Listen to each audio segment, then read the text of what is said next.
Hey guys, welcome back to the channel. This is story about what if Naruto is killed during the Sasuke retrieval mission and wakes up back when he first became a Genin part 1. Before I start, please do support for more amazing content and comments for part 2. Do consider to subscribe my channel and share my video to your friends and check out the description as well. Let's start the video. Sasuke's hand was electrified once again. Naruto lay there unconscious. The Uchiha made his decision. Itachi, I will now have your eyes. As he plunged his fist into his rival and best friend, Naruto woke and screamed. Again he stabbed his Chidori into him, and this time he gurgled on his own blood. It wasn't enough, he still wasn't dying, so he began to stab into him repeatedly, and as he continued, Naruto's struggles slowed. There was fear in his eyes, but mostly it was sadness, and a look of failure. It was done, Naruto was dead. But before Sasuke had stood all the way back up, there was a blast of hatred and chakra. A power unlike anything he'd ever felt, and the world went white. When Naruto woke up, he was at the Hokage's office. Both Iruka and the third Hokage were there. But wait! Wasn't the third dead? He felt his head split, as he tried to remember. Why would he be dead, and why was Naruto so certain of this? What's going on? The confused Genin asked. Well, Naruto-kun, it seems you used up too much of your chakra, making that many clones. I expect you're hungry after such an exertion. If you'll promise me that you won't attempt to make so many clones at once again, perhaps you can get some ramen on me. After he nodded, the Hokage handed him some money, and told Naruto the good news, that he agreed with Iruka about making Naruto a Genin. Wasn't he already a Genin? Naruto couldn't understand it, but he did understand the pain in his gut. So the orphaned hero of the leaf, who had lost all grip on his reality, trudged towards the Ichiraku ramen stand. Passing an Umbu on his way inside, he didn't even take note that it was still dark out or that the ramen stand should have been closed. He gave a greeting and asked for a large ramen with all the toppings and spices. What was going on? Was the Hokage dead or wasn't he? What happened? Was it a dream? It had to be, but he couldn't remember much of it. The rest of the night, and well into the next morning, thoughts of what was happening hit him. He could remember things he was so sure never happened to him. Yet, he knew they would or had in some way. He had become a Genin and been on a team with Sasuke and Sakura with a lazy Jonin, who was always late. So why was he now being made a Genin again? What was he missing? He remembered his first real mission as a blur. It was in a land of water and ice, with a face that was hidden behind a mask. What did it mean? Instinctively he entered his mind and opened the lines of communication with the Kyuubi. Entering the chamber, he stepped into the bars. Instantly the massive fox's eyes shot open. The fox had been facing the bars when the Jinchuriki entered, but shocked that the boy would just walk in, he couldn't react the way he intended, so he just turned his head and acted uncaring. Gaki, so you're here. Hey fox. Do you know anything about these weird memories I'm getting? Its head rose and its one visible eye squinted at him. Memories? This was not the Naruto whom he was imprisoned in. He had changed ever so slightly, but the change was growing. I may know, but it is not my problem if you can't remember something that hasn't even happened to you yet, the giant beast said dismissively. With that, the great nine-tailed demon settled down and began actively ignoring his prison, waiting for him to leave so he could check that. After exhausting his mind, and his mind's voice, our newly made Genin decided to take a break. He remembered that the Hokage had told him how to get his ID, and so he left for the photo shoot. It was done and over without incident, and he headed to the Hokage to get registered. And then a little brat ran into the room, and just as he began tripping over his scarf, Naruto got the urge to do something. As the boy fell, Naruto's leg whipped out and kicked his legs out from under him. Naruto! The third had never seen Naruto lash out like that before. Pranks and things, yes, but not uncalled for violence. What? He should have known better than to attack the Hokage like that. It was pathetic. When sneaking up on someone, you don't announce yourself. Even as Naruto said it, he felt as if he had heard someone else say that exact same thing to him. Down on the floor, the boy held his face and glared back up at them. You tripped me. So? What of it? Standing now, the kid pointed his finger at Naruto. You must not know who I am, he accused. Yeah, I do, Naruto nonchalantly replied. Your name is Konohamaru. You have 2 friends and you're going to be a ninja in 3 years. Your babysitter is a closet pervert and self-proclaimed shortcut to greatness, when in reality he can't even keep up with you. And your scarf is going to get you hurt the next time you try running with it dragging between your feet. Konohamaru blinked, stared at Naruto and blinked again. The Hokage was also a little surprised and couldn't find the words to question Naruto's information, so he simply sat, trying his best to at least look all-knowing about the situation. Alright, who are you? And how did you spy on me without me catching you? As if I would need to spy. Your stealth skills are a bad joke. Yeah, well, you forgot one big thing.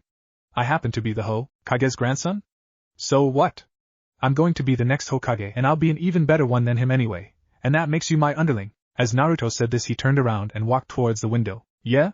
Well, I've never even heard of you, Konohamaru shouted, but Naruto was already out the window. Looking to his grandfather, a stunned Konohamaru bubbled up with questions about this new influence in his life. That was Naruto Uzumaki. He is a lot like you. However, unlike you, he has no family, not even a grandfather. Yet he set his sights for being Hokage right at your age, and has worked hard to get there ever since. His grandfather explained. Glancing at the window, Konohamaru had already decided that boy, Naruto Uzumaki, was going to train him. Turning toward the door, the Hokage's grandson made a dash to follow his new target and tripped over his scarf. The noise coming from the academy training grounds were normal except for one thing.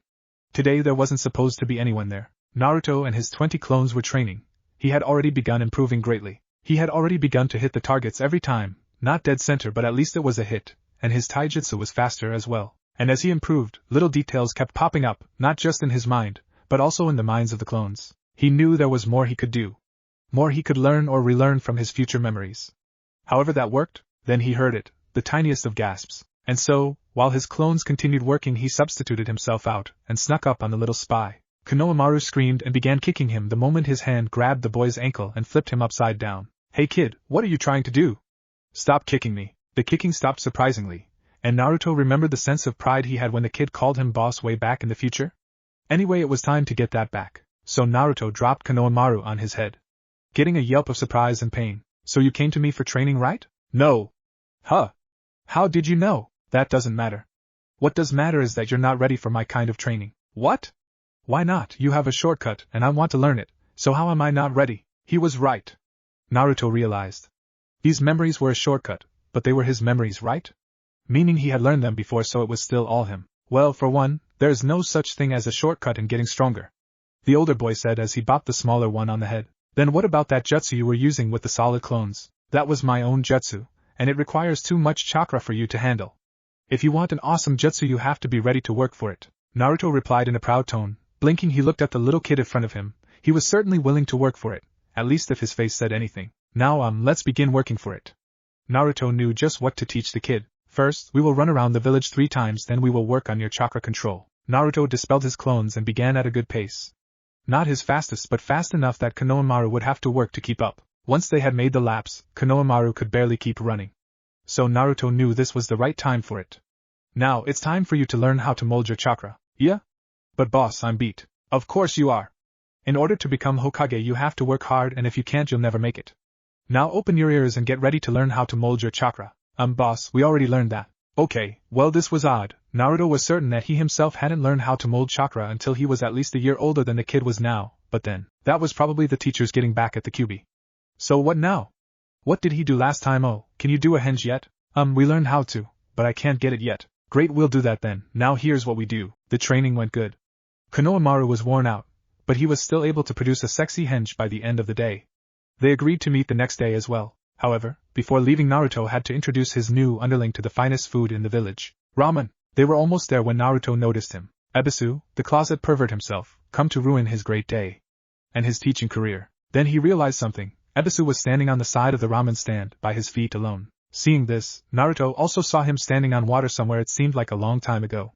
Then he knew how to do it too. He remembered this guy training him in how to walk on water. He had explained how to use his chakra better, and in the end, he had been the link between Naruto and the legendary perverted hermit. But what to do now? It was true that this guy had almost taught him more than even Kakashi. That's kinda sad, but okay. He may be willing to teach him more, after a little persuasion of course. Honorable grandson, I have finally located you. The man raced over to the 2 kids and adjusted his glasses as he took in the sight of who exactly his charge was with. Please come with me, it is unbecoming of you to be seen with this trash. Biting his teeth, Naruto almost decided not to even try. Hey, don't you ever call Naruto-sensei trash. He is going to be my predecessor as Hokage. So why don't you just leave us alone, Sensei? Ebisu looked as if he'd been told a joke. Naruto had had this same reaction from everybody. What could he possibly teach you? He'll certainly never become Hokage. In order to be Hokage you need to be wise and strong, he is neither. Also, you would have to master 1,000 jutsu, and he has nothing to teach you there. Come on, honorable grandson, you know my training is the only shortcut to Biko. Shut up. There is one wisdom that Naruto-sensei has already taught me. That there's no such thing as a shortcut to strength. And as for jutsu, Konohamaru brought up his hands and in a burst of smoke he became a teenage girl, a naked teenage girl. At this sight Ebisu's jaw dropped. He's turning you into a delinquent. How could you even think of using such a vulgar jutsu? What? Why aren't you beat? The exhausted child exclaimed as he turned back into himself. I'm above such a juvenile jutsu, all it is trash, just like that brat who taught it to you. Shadow clone jutsu. Ebisu looked up to see an army of orange clones, only about 20 of them, not enough to even laugh at. I'm an elite Jonin boy, not some fool like Mizuki. It would take Chunin level skills and everything else, in order for that jutsu to be anything more than making cannon fodder. Oh yeah, the army began to grin. Well, get a taste of this, harem jutsu. And in a puff of smoke the entire street was filled with beauties, all of whom swarmed the Jonin with what could look like unrestrained lust. Naturally he was launched into the air by his own noseblood. When the elite Jonin woke he was tied and bound to a stool in the ramen stand. It's good that you woke up, said his captor. I beat you, so now you have to help train me. Naruto couldn't wait to see what he'd learn next. Maybe he could learn how to walk on fire or on air, and why would that mean anything of the sort? Your so-called jutsu was a mere distraction and nothing more. Ebisu quickly sliced through the ropes and was hit by a pot of boiling water. Said pot had been hanging by a rope that was tied into his binds. Leaping up and patting his burned flesh, Ebisu growled angrily at the laughing blonde. You little bastard, I will make you suffer. Okay, how about a bet then? The prankster replied, completely ignoring his captive's threat. Never. Where is the honorable grandson? This was directed to Ayam, who had just replaced Naruto's empty bowl with a full one. He said not to tell you unless you were gentlemen during your talk. The waitress shrugged her shoulders and put her hands on her hips. And you're not acting very gentlemanlike. Now Ebisu was steaming. Only partly due to the boiled water. No matter, I'll simply go find him myself. The waitress's eyebrow raised and she began to grin in the most creepy way he'd ever seen. And I'll inform the Hokage that you were sleeping in one of my booths for the entire afternoon. That got his attention. Why was this girl even causing him such trouble? It was obvious she was siding with the demon brat. Regaining his composure, the elite ninja looked down at Naruto. And what are the terms of this bet? Simple. Tomorrow I get my sensei and it would be rude of me to seek outside training afterwards. So if I win, you have to agree to train me when I need help. And if you win, after my missions with my team, I will do a free mission for you, doing whatever non-dangerous chores you can think up and you keep all the money earned. And now to sweeten the deal, and I'll stop hanging out with Konohamaru too. This actually sounded good. And what is the bet? That I can learn and master the tree and water walking skills I saw you use earlier today by morning. And if I can't do them before I'm assigned my new sensei, you win. This was good. There was no way that the brat would be able to master them in one night. But he did have the shadow clone jutsu now, and on the off chance that he figured out its hidden power, the Jonin didn't want to be training him in everything. How about 10 lessons for 10 missions? This way he would limit the risk and make the demon brat do more work. Naruto knew what the closet pervert was trying to do. He would teach him 10 things that weren't any use at all, and say he held up his bargain. Fine, but I get to pick what you teach me. Very well, what did you wish to learn? He would be surprised if the boy actually had any ideas about training that were right. He'd probably be asking to learn a flash jutsu, or a ramen jutsu. After I can walk on water, I want you to teach me how to walk on fire and on air. He was right. This kid was such an idiot. There was no way he would figure out the shadow clone jutsu's secret. That's too. Oh. I wanted to learn an actual taijutsu style that fits me. He didn't say it had to be mastered, and it was actually a reasonable request. It wouldn't be hard for him to teach that. Just tell the brat how to punch right and teach him to use defense, and call it a flashy name. Then he could let the brat work it out himself. That's 3. Naruto thought. Was there any other cool thing he remembered? Not the Chidori. He learned that was only Kakashi's. So what else was there? I got it. There's this Hyuga spinning chakra dome thing, the Kaiken, or Kaiten I think. That one was good, thought Naruto. He could just see Niji's face when he used that jutsu. Ebisu was now interested. If he knew what the boy was talking about, the Kaiten, it was a pure chakra-based defensive jutsu. He never would have thought the demon child would ask for a defensive jutsu. Besides that, it would be phenomenal with his chakra levels. However, a technique like that required a lot of chakra control. Oh well, if he used the shadow clones right, he could teach it to him in a matter of weeks. After the Jonin nodded to him that he understood, Naruto continued. Then, there's this thing that Konohamaru told me to get. It's this Afrin affinity thing. I want you to teach me that. Well, he was a little proud that Konohamaru remembered his explanation of the elemental chakra. Yet, that was actually going to need a lot of work, depending on his affinity. First, I'm uncertain what you're asking for. Each person has their own affinity, and it is one of 5 elements: earth, wind, fire, water, and lightning. They each require their own type of chakra molding. If I understand, I believe you are asking me to identify your affinity and teach you that form of molding your elemental chakra, correct? Kinda, but I want you to teach me the advanced molding for it, not just the basic stuff. That way I can add it to my own jutsu. Well, he could give him the basics and let him work on those for a few months. And the thought of this kid making jutsu sounded pretty far-fetched, until he remembered the harem jutsu. Very well, and the others? Well, hey, you know how you said there were 5 of them? He didn't like the sound of this. Yes. I want a jutsu from each of the other elements that aren't my affinity. They also have to be ones that only get more powerful with more chakra, so I don't waste chakra using them. That was actually a good request. To think, the idiotic Gaki had thought of his large chakra on the spot like this. Now the Jonin was getting worried. That will be acceptable. He could give him some simple C-rank jutsu, maybe modifying 1 or 2 others down, but it was very doable. But the elite Jonin was beginning to think Naruto wasn't as dumb as he acted. And that might mean he would actually have to teach him this stuff. Okay, so what is the last one? This one isn't a jutsu or skill so much as well. In class they never explained some things and I wanted to Great, if the demon wanted him to have that talk then the bet was off. I need you to teach me how to get and take care of ninja supplies. All the shops kick me out and I don't even know where to find a bingo book, or how to make explosive tags or sealing scrolls. He should have known. This was stuff he was already teaching Konohamaru anyway. How the kid had missed that during class was absurd. Win or lose, I might go ahead and show you where to get your supplies. The Hokage will also want to know that one of his shinobi is being harassed by the shopkeepers this way. As soon as he said those words the boy's eyes widened and filled tears. Ebisu was a little surprised at this reaction. On the one hand, he didn't mind what they were doing, but if the Hokage found out he knew and hadn't done anything, he would be in as hot of water as the others. This was simply a matter of doing his necessary duty as a jonin. Yet, to the boy sitting before him, it was as if he had done something extraordinary. Was simply informing the Hokage of misconduct such a great thing to the boy? With all of the details worked out they agreed to meet at the academy an hour before it would open, and Naruto jumped up with a declaration of determination and raced to the nearest training ground. Ebisu was about to use a shadow clone to watch him when the waitress handed him something. Naruto couldn't help but laugh when he heard the scream. 27 bowls. How could anyone eat that much? That night Naruto worked off all of those bowls of ramen. He had already known how to mold chakra to his feet, as he had done it in his future past. However, getting it down again took some effort. It was a lot easier than he remembered it. Still, it took most of the night before he was able to stand on water. The tree walking had taken hours, unlike the week it took the first time. And it only took a little more than 1 hour to stand on the water. Now he had to master them. He knew he could to some other cooler forms of water walking. Somehow he had managed to race on the water using the water walking skill to flash around. It was like he was sliding on ice. By the time the sun rolled up, it was mastered. And so, he arrived at the academy training ground 2 hours before class would start, and waited for his new sensei. Ebisu was dumbfounded.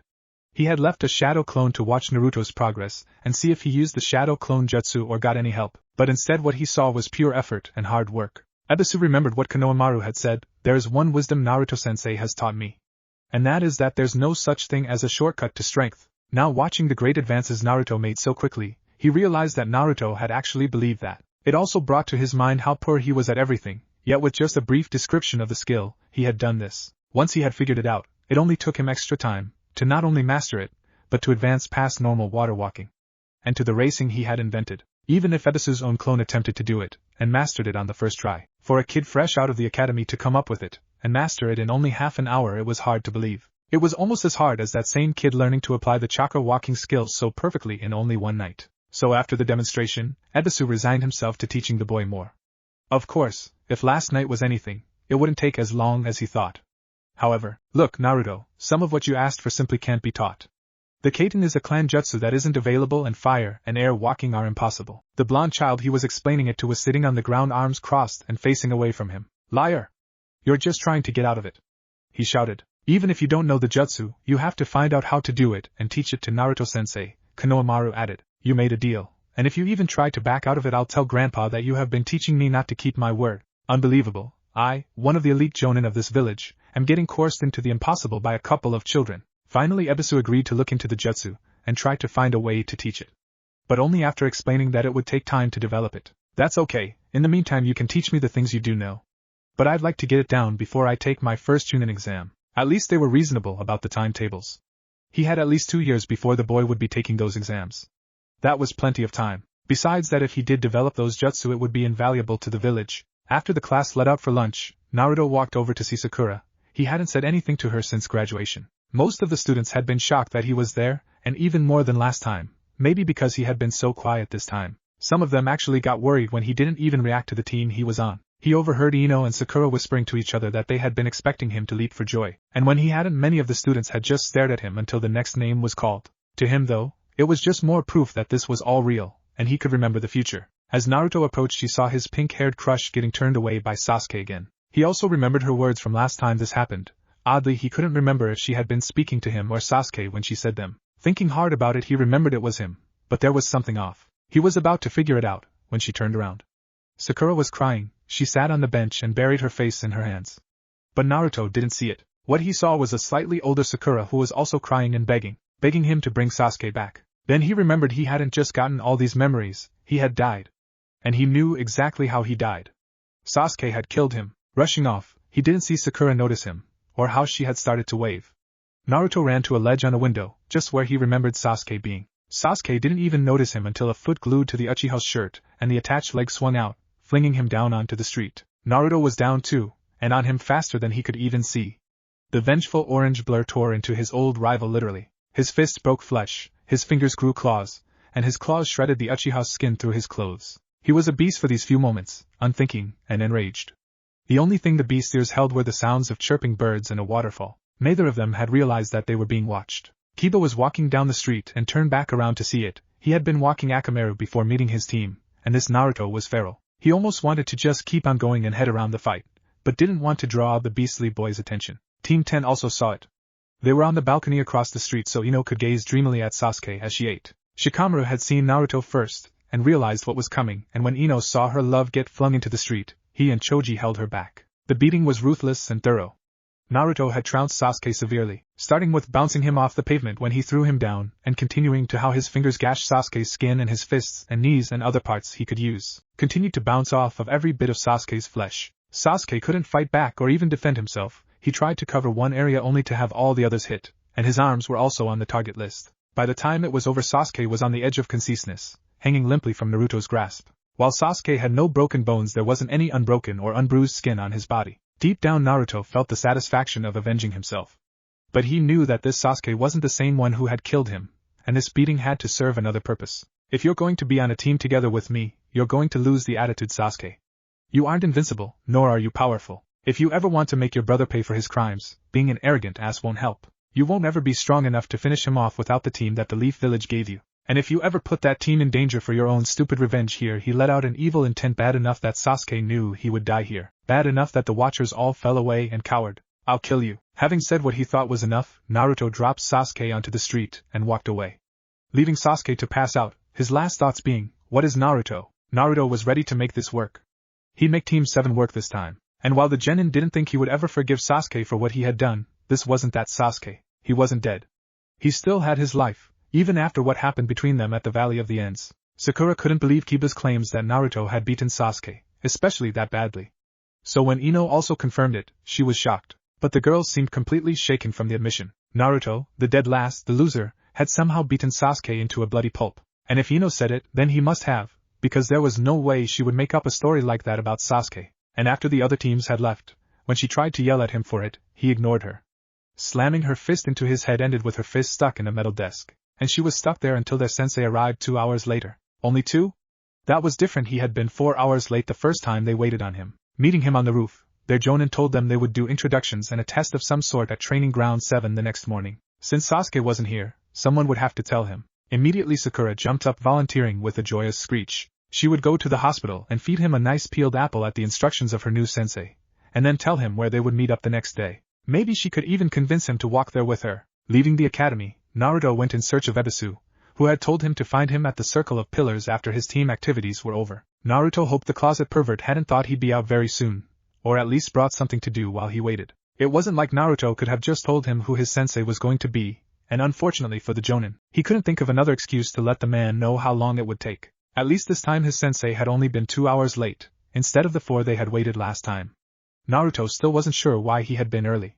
It was shocking. The thoughtful Genin soon found his temporary sensei, ironically, in the training ground right behind Team 7's own. It took about 10 minutes of running to get across Training Ground 7, and into number 17. The Genin, having no idea where the Circle of Pillars was, had needed to use one of his few emergency resources. One sexy jutsu later, he had gotten a full map of Konoha from the Academy Geography teacher's office. Not that geography was the only thing the guy taught, he also taught history of the Five, and international politics. But Naruto had never really participated in those classes. As he entered Training Ground 17, he passed a row of towering training posts. The line of them went all the way around the training ground. Must be how it got its nickname, the vessel thought. Each post seemed to get taller heading east, but shorter heading west. As the Genin continued inwards, he could see where they became normal-sized and began getting taller again heading north. The whole training ground was about 5 kilometers across. Inside the circle was a mixture of lands. The far side had a massive curving stone wall, just inside the circle, probably so anyone who fell from the highest post could catch themselves on it. It covered about a third of the way around the circle. Coming inwards was various trees and a small lake fed by a rapidly flowing river, which passed right through the grounds in an outward curve. The tree line stopped at the far side of the river. On this side of the river was its beach. Further inwards, in the center of the grounds, was a massive stone column going up as high as Naruto could see. How he wasn't able to see it from Training Ground 7 was impossible, except that it seemed to become more and more visible as he got closer, like if it was hidden by genjutsu or something the farther out you got from it. It was huge, at least a kilometer wide, and encircled by a ravine that went about 6 meters deep and 10 wide, all the way around. Around that was a stone path, flat and wide. Almost like a track, it even had a few obstacles Naruto could see as it started to curve around the other side of the stone's center. To the east was a pile of rocks that rose out of the lakeside and climbed all the way up to the top of the wall, before curving and steeply cascading down. On the near side of the rock pile was large uneven chunks of grassy land, which changed into the grassy plain he was on at the entrance. To the west side from the entrance was a flat packed dirt training area with 10 more training posts near that area's center. Each of these, while normal in height, had different thicknesses and a rounded top. One, the thinnest, even came to a point. This was where Ebisu waited. Just beyond that was the river's exit out of the training grounds, where the tree line started, and the trees increased in size as they grew closer into the forest at the wall. He couldn't see where the river came in. The genin decided it must be around the other side of the stone tower. After a brief greeting, which was more respectful than the demon container had expected, the closet pervert told him he hadn't expected him to find this place right after, so he had occupied himself while waiting. In truth, he'd been intentionally vague about where it was so he could have time to prepare, both while the boy was in class and while he was searching. It wasn't like it took me that long to find you. Sensei was late for our introduction. Seeing the disbelieving look on the stuck-up adult's face, Naruto switched the comment from a complaint to something more believable. Ebisu had said he looked up to his perverted sensei, right? Yeah. I got Kakashi the copy ninja as my sensei. He was probably on some secret mission for the Hokage, and that's why he was late. Not that he gave us a reason. The Jonin coughed and adjusted his glasses at that, looking to Naruto with a reproachful glare. Yes, well, a Jonin of his caliber has no need to tell Genin anything. One can only wonder how you got him for a sensei. Naruto replied with much less enthusiasm. That's easy, I'm the dead last. And they always put the dead last with the rookie of the year. And the only one in the village who can teach Sasuke team how to use a Sharingan is Kakashi. Duh. I could have told you that. Ignoring complaints the boy had about his superior teammate, Ebisu reevaluated his time frame, with the knowledge that the Naruto would be training under the copycat ninja, alongside the Uchiha genius. Ebisu decided that the little orange genin was going to need a lot of his problems fixed immediately if he was going to even keep up. Firstly, with the team the boy was on, their sensei was likely to focus on the clan heir, and leave the other two to their own training. However, Naruto's basics being so poor, they would hold the whole team back unless the genin himself was able to correct them. There was little hope for that. Assisting the pariah turned out to be vastly more important to the village's reputation than the Jonin had ever considered feasible. The team he'd been placed on would need to be sent on higher-ranked missions sooner rather than later, if for no other reason than to let the village brag about having an active Uchiha in the ranks. It was also likely that the Chunin exam deadline he had established would now be moved forward to sometime in the next year. It would be either this coming exam or the next. He couldn't possibly hold to his bet with the boy in that short amount of time. The only thing he could do about it for the moment was to see how far he had to go with what he had to work with. And so, his first task was to get an idea of what the boy was already capable of. In order to begin, I need to know the full extent of your abilities or lack thereof. So you need to tell me everything you can do that you think in any possible way could help with your being a ninja. And be honest about it. The more I know about your abilities, the more precise my own training schedule for you can be. The list was short and only included what he learned at the academy, which was incredibly less than he should have learned, and the shadow clone jutsu. It wouldn't be enough. How the boy was able to learn water walking when he couldn't even float a leaf was confounding. Besides that, all the boy's basic abilities such as rope escape, substitution, general kenjutsu and for lack of better classification intelligence were all lacking. What had the instructors been teaching? While the man could understand their bias toward the beast, there was no way they could have possibly held the boy back this far without endangering the other students. So Ebisu decided, against his better judgment, that he needed to reveal the secret of shadow clones. Once the boy had a grasp on retaining the feedback, the agonized Jonin could start him on an education spree disguised as training. After he had ensured the boy had the basics of shinobi theory and rules, he would give the boy a break from the mental strain and work with him on his atrocious taijutsu. Uzumaki-san, there is an aspect of the jutsu you acquired that as yet seems to still elude you. The boy looked at him in confusion. What do you mean? The clones work great? They're not sick or weak or stupid looking or anything. Brat, just listen to me. The shadow clone, while meant to be a solid, was not created for battle or labor as you have been applying them. Looking the boy in the eye, the trusted educator for the honorable grandson braced himself for what was likely to be an extended lecture. When the clone is created, it is a shell of chakra that extends inwards based on the quality of the construct. However, this shell is empty and hollow. By itself the shell can't be sustained for more than a few moments, and furthermore it can't move or perform any autonomous, independent functions. The Jonin hastily dumbed down his words at the easily confused expression his unwelcome student displayed. It's like an egg shell without the egg inside it. If you only have the shell, it's there, but you can't cook breakfast. And the understanding set in. There was a reason he was chosen to teach the third heir. Now, in order to use the clone, you must fill in the egg. You fill the shell with your own chakra, thus it requires vastly more chakra than a normal clone. This chakra is what sustains the clone and gives it its intelligence, allowing it to move on its own. The boy was nodding his head almost exactly like Konohamaru had when he explained the jutsu to the younger boy. The younger child had been begging to know what it was, and to ensure the boy understood the dangers of attempting it, Ebisu gladly gave him a full explanation, only finishing when he was certain the boy had a firm grasp on the amount of chakra he would need to build up if he wanted to use it. Seeing the similarities between their enthusiastic learning expressions gave the Jonin a bad taste at the back of his throat. The blonde clearly understood what he was being told, even if it had required dumbing down. The Jonin had his students' full attention, and there were no pranks, no misbehavior or distractions. Clearly the boy wanted to learn. It was as he had begun to suspect.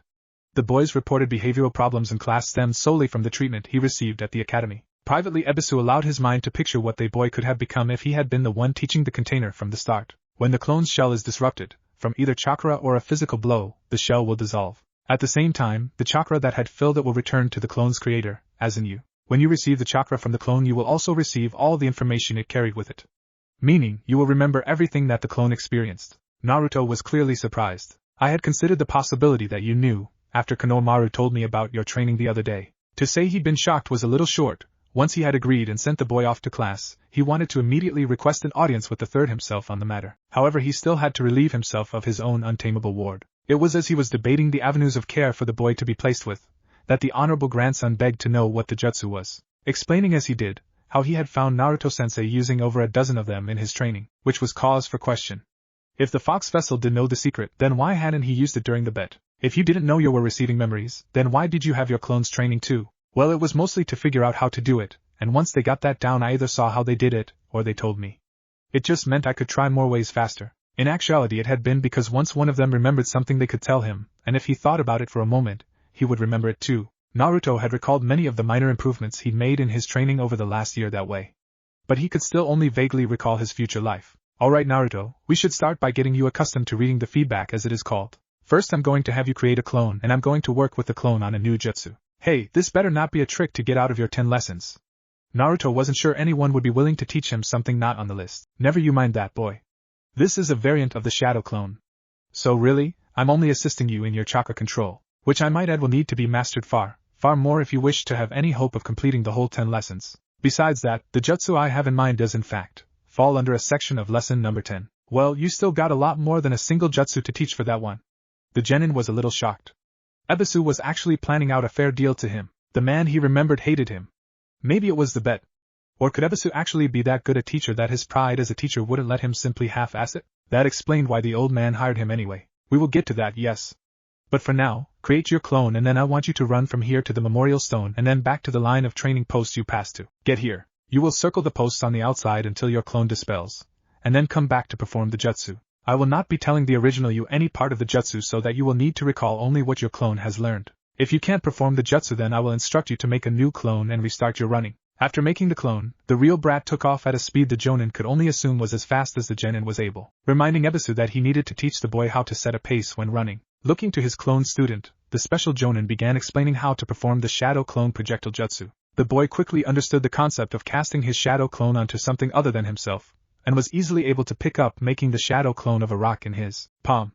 But when it came to throwing the rock and cloning it at the same time, the genin was unable to do so. Deciding that it was good enough for his purposes, the Jonin struck the genin with a very painful nerve strike. If the feedback from that didn't catch the brat's attention, then this method of teaching him wouldn't be possible. The Jonin had considered numerous times in the last half hour about why the boy wasn't able to receive the memories, and it occurred to him that it may have been the sheer mass of chakra the boy had, which meant if the original wasn't actively watching for it, then it would have to take a sizable shock to bring the memories to the surface. It took Naruto another 10 minutes to arrive after he received the memories of the shadow clone. His path around Training Ground 17 was not a very short one. He had only gone around once since he started. It had to be at least 20 kilometers. As he ran, he watched the posts get taller, and once he hit the wall he found that they were no longer spaced evenly. There were even some that were posted in the ground farther out so that if you were hopping, as Naruto assumed they were used for, then you would have to turn. This continued and even got worse as he passed the end of the wall. Soon they began to slant at angles as well. As they became shorter, some of them even started to sway in the breeze. These were made of entirely different types of wood so that the sway could be measured. Once the posts became low enough that he could see their tops, The running genin saw that unlike they had been when starting at the 10 training posts, the tops of these ones were no longer flat, they had rounded or angled or even bristled tops. He was almost back to the entrance when he felt it, like someone blowing air into his ears, or a really big sneeze that built up and up but never came. It wasn't unlike his own lost memories of the future. He could see both what he was doing now and what he remembered doing then. The jutsu Ebisu taught him was able to make a copy of his tools or whatever else he had in his hands, and he also felt the phantom shadow of a really bad pain in his chest, just at the shoulder. Arriving at the 10 posts, Naruto paused to catch his breath. And in a few short breaths he had it back. Hey, I think I remembered it on the first try. We'll see on another topic. When running for long distances, it is not beneficial to push yourself to your top speed from the very start. The jonin was clearly irritated at him. But that wasn't anywhere near my top speed. I can run loads faster if I want to. Given the tales he'd heard about the boy evading the umbu, the special jonin wasn't sure if that was merely an empty boast or if it had merit. However, his last boast had been the topic of their bet, and that had ended so wonderfully, hadn't it? With a heavy sigh, the jonin explained. The track around this training ground is roughly 16 kilometers long. The average civilian would take 2 hours to run that, if they were able to keep going for the entire length. Not at all likely. The average academy graduate can usually do it in only an hour at a moderated pace. You failed at taijutsu and are reported by the instructor to have the worst physical conditioning out of your peers. You may be faster on your feet, but the goal of long-distance running isn't speed outright. It is speed over time, meaning that if you need a break to catch your breath, then you are pushing too hard, and need to slow your pace. Having to stop when being pursued is one of the first weaknesses of a protection detail, which is why most of the royal or wealthy clients will ride shoulder carts when being escorted. For a chunin can carry one of those, with a passenger inside it, over 10 times the speed that a civilian with no regular exercise could possibly run, and still not need to stop for breaks any more than usual. When training by running long distances, the goal is to build up that endurance is the key. Naruto was almost shocked at the thoroughness of his explanation of long-distance running. Once more the closet perv was outdoing his future memory's expectations. As part of teaching you a taijutsu style, I will require you to perform physical exercise as I assign it. The first thing I will be assigning starts tomorrow. From now on, every morning, you are going to run that track once before you eat breakfast. And you will not run at your full speed, you need to pace yourself. Run at about 3/4 of your fastest speed. When you can easily finish the track in half an hour at that, without the need to catch your breath afterwards, then start running it twice. Ano, why are you going so far for a bet? I mean, you're teaching me a jutsu that wasn't part of the deal and you're making sure I know things and explaining why, and the look on the boy's face as he asked the question was almost as pitiful as the question itself. Ebisu really had a hard time not seeing the honorable child he was already hired to train, reflected in his newest student. Had no one ever explained things to the kid? Naruto, when we made that bet, I agreed to take you as my student. Even if it is only for something as trivial as a bet, I don't take that lightly. That is why I was entrusted with the Hokage's own heir, the child of his deceased firstborn son. And while I only agreed to 10 lessons, those lessons have some very specific requirements, many of which I simply can't meet if I am teaching you as you are now. Thusly, I must teach you from where you are now, until you reach the point in which I will be able to complete each lesson. I understand that some may not have held teaching as a standard to be lifted, but I did not get to where I am through taking the easy route. It was only a little scarring, but the jonin opened up a lecture he had planned on giving his own team, when he taught one. He had prepared it long in advance, back when he was still a member of his genin squad. Hard work is something my sensei drilled into each of his students, and is the only true shortcut to strength. But hard work isn't just about training your body, it is about putting all of your effort behind everything you do. It is much like how a child will put everything they are into to what they are doing, from playing at the playgrounds, to throwing a tantrum, from being happy to being sad. The youngest children have yet to learn how to hold back their efforts and become lazy or content. They will always try their hardest and cry their hardest when the time calls for it. True hard work is when you can try your hardest at everything in the way those children do. To be fully invested in every aspect of your life and community. That is the jonin had to give a wry grin, as his teammates' words found their way out of his mouth. The power of youth. Naruto looked at his temporary sensei as if he had grown a second head. The jonin, which he had gained some respect for as a teacher, was now spouting that same youth crap as bushy brows and super bushy brows.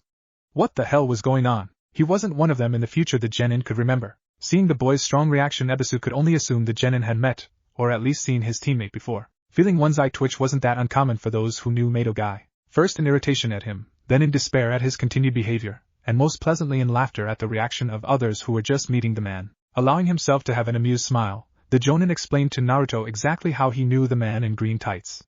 Once the boy was calmed down, he continued his educating, explaining how the jutsu he had taught Naruto was both part of the 10th lesson he'd asked for, to maintain his kunai by not having to use them as projectiles, and how it related to the chakra control refinements he needed before being able to move on. He also informed the genin that he would be teaching him another variant of the shadow clone, When the boy gained a suspicious look, Ebisu stated in no uncertain terms that he would only teach him the variant once he had been officially enlisted into the Chunin selection exam. He would be teaching him the explosive variant of both, explosive clone and explosive projectile clone. Neither of them would be one of the 4 jutsu he had agreed to teach either because he already had an idea of which jutsu he wanted to teach the boy. The explosive clone. That was way cooler than anything Naruto had ever learned. Even from what he learned in his last life, well, as far as he could remember. There was something about a balloon and a toad, but for the life of him, the vessel just couldn't figure out what putting a toad inside a balloon had to do with anything, other than that it was something the toad hermit had taught him. And he taught the 4th. So it had to have been something cool. Meh, he'd remember it eventually. So he moved on, and listened to the man explaining things to him. Ebisu continued to tell him why he was willing to teach Naruto yet another extra jutsu. And the answer was advertising, because the exam was so public and had so many spectators from all over the 5 nations and their surrounding smaller states, it became an important resource to the village. The showing there had to be of quality. The better they performed, the more people would hire them, and that meant everything. Shinobi were paid to exist by the daimyo. But that was only really for a few elite, which were meant to be his personal guard. The village, on the other hand, was funded by clients. They paid for a mission, a tax went to the daimyo and a tax went to the village funds, and the rest was paid almost directly to the shinobi who performed them. Based on the amount of taxes the daimyo received, he may pay more or less to fund the village. The mission tax and the daimyo's funding were what allowed them to operate, by funding the academy, and paying village's own required missions, at cost to the village itself. This included routine patrols and gate duty, as well as the TI department. It also funded a percentage towards stipends such as the Orphans Fund created after the event 12 years ago, and for retired or wounded shinobi who needed to be supplemented until the village could place them in another profession. Most of the injured ones were either mended and sent back out, or an agent in the village found them new jobs. Most of the oldest or more capable injured were put in the Anbu training corps, as anyone good enough to train them and not injured would be in the field. The daimyo himself could also order a mission, and paid very highly for it to be completed. If, however, he thought it would be done better by someone else, then he was more than allowed to hire others. And so, with almost all of their prospective clientele in attendance, their good performances were a must. Therefore, any team not ready to excel would be held back from the exams. Of course, the exams were not the only way to become a chunin. While there was an exam every 6 months, only about half the chunin in the village were promoted by exam. Many were promoted either for excellent work that almost demanded it, or during field command. Others, while not excelling at any one thing, completed a spectrum of chunin-level training courses. As it worked out, with the chunin selection exams you were promoted on your performance in the areas a shinobi worked at. Most of the time it only required higher genin-level skills, and the right mindset. In a field promotion or rewarded promotion, it was based on in-field actions that may or may not be entirely about not panicking or good judgment. The spectrum promotion wasn't like that. While the others required you to have the mindset and maybe passable chunin skills in only a few areas, the spectrum promotion required you to have fully chunin level skills in almost all aspects while reaching to have passable jonin level skills in a few. The jonin exam was the exact opposite of that, where you were promoted mainly by spectrum in an exam, and only rarely by other means. These were tokubetsu jonin. Ebisu was one of those promoted by other means, and he only personally knew a few others promoted like him, including his teammate Genma, and that woman, but there were around a dozen or so in the village. Once the jonin had explained to Naruto how the exam really worked, he set the boy to working on the jutsu he'd given him, intentionally neglecting to tell the boy how much more important it was for his teammate to take the public exam for the publicity. Ebisu knew for almost certain that the village council would be pushing for the Hokage to order the Uchiha into the exam. And that meant Hatake would know too, and would focus on his main student. Thanks to a certain acquaintance of his, Ebisu also knew that Naruto's own performance could jeopardize the chance of the Uchiha passing either of the first 2 stages. The Hokage wouldn't officially arrange the exams for a few months, but the next one was scheduled to be held here. He only learned that they were planning so early because that contact had been recruited already. It was whispered that the whole thing was supposed to be rigged so that the Uchiha would make it to the finals. But Ebisu couldn't believe that was possible now that he knew who else was on the boys' team. His acquaintance had told him what she'd heard about the first exam, and even asked for some ideas on the second. Thinking about it now, the jonin decided to make a few extra suggestions. After a few tries, the blonde had created a shadow clone rock in his palm. While it wasn't ready to be field tested, it did display the memory recall he had desired. Having served its purpose, there was no longer any reason to work on it at the moment. The child had it down enough so that he could practice on his own. It was time to catch the boy up on everything. Having Naruto make several shadow clones, Ebisu did the same. Each of his clones took 1 or 2 of Naruto's, heading out into the training ground to find each of them their own spot to sit and discuss the nature of being a shinobi. Each group would cover it all, and each location would help the different clones to form different thoughts and ask different questions. This was even more so for the clones who had more than one student. Each clone would ask a question the other hadn't thought of, and that would cause that one to think of even more. He had a basic outline written out for not each clone, but each location in the training ground, with examples to pick from and illustrations already placed at the chosen spot. As he had planned, the clones learned all of the basics at least 3 times over before they dispersed. In most, it began with him explaining how chakra works, the parts of spirit and the parts of physical energy, as well as a brief explanation of the natural chakra around them. From there it would go in only a few directions, one being the need for the body and mind to be balanced, or how important it is to use them both and ensure a proper exercise is achieved for them. Another was pointed into how chakra was used, from the way it was shaped, to how verbal commands and hand seals influenced the efficiency of it, how they were not necessary, and in order to become a Jonin there were even a set of jutsu that must be performed without them called the frequently flying 5. He explained how chakra was formed in the body and how it was used in jutsu, how it could be added to tools, or even made into sealed tags and scrolls. He explained the difference between shape and elemental jutsu, and the difference between basic elemental manipulation that was practiced with the first 5 forms of leaf and palm exercises and the advanced elemental manipulation, which were trained in the usage of extreme variations of the first 5 forms or by using certain jutsu, the advanced affinity few. These were required to actually convert your chakra into the element of choice. The Jonin explained how each element was a counterpart or complement to another. He explained the weaknesses of each and the most likely ways they were to be used. Naruto himself and his various clones had all remembered this conversation from last time while they were eating, but this time it was much more. Many more details and little explanations for why one thing does this and another thing does that. And when one of the genin had a question, instead of brushing it off or giving a half-assed answer, he changed his entire lesson over to an explanation to cover his query. And each of them had pictures or examples. They used what Naruto asked to further the topic, and even asked the boy questions for him to answer, basing the next explanation on his own words or examples so that he could understand it in his own way. He moved on to how jutsu, shinobi and missions were all ranked. During this section the Jonin explained the commonly grouped jutsu, starting with the Academy 3, all of which were normally required before graduation, the Chakra Control Collection, which several other clones had covered even during the last section of the lectures. He explained the Essential 8, and the Traveling 10, an assortment of jutsu taught to all fresh Chunin, and usually picked up by most of the older genin. The Essential 8 included rope escape, self-explanatory, detailed detecting, which allowed a shinobi to use their chakra in a way to help them augment their observational skills and memorize details more effectively. It wasn't as effective as sensory enhancement but still improved their abilities vastly. Silent footstep with the complementing genjutsu stepping in secret, this was a skill for silent walking. And the genjutsu silenced the sounds you made, emphasizing how the art of deception and stealth was the main core foundation of being a shinobi. Sealed tag activation, genjutsu release, and wire use all minor skills that most learned in the academy or shortly after making genin. The map of killing strikes, which was simply basic anatomy. And finally, the shunshin, a jutsu that allowed you to move instantaneously for a short distance. All except the last one were normally learned as genin, and Ebisu had it on good authority that the Uchiha had already learned them, while Naruto thought back and recognized some of them from Sasuke team's arsenal. Continuing on, the Jonin explained that these were some of the things Naruto would need to learn soon, and if he hadn't learned them in a month or so, Ebisu said he may even give Naruto the instructions of some of them. The Traveling 10, however, were a jumble of D-rank jutsu that most genin could use to simply make life easier. While taught immediately after promotion, they were essentially unnecessary. He covered the advanced affinity few, and again some of his clones had been over this already. They were specific jutsu taught to enhance the advanced affinity elemental training. The frequently flying 5, also covered previously as the 5-bullet jutsu, requiring 3 of the 5 to be performed seamlessly to make jonin. The major miscellaneous, composed of 10 jutsu, 2 from each element, which were the first major jutsu taught to those who had each elements. Then he covered the specific career paths of shinobi, from frontline fighters to medical nin and genjutsu specialists, learning the major miscellaneous, medical musts, or instrumental illusions respectively.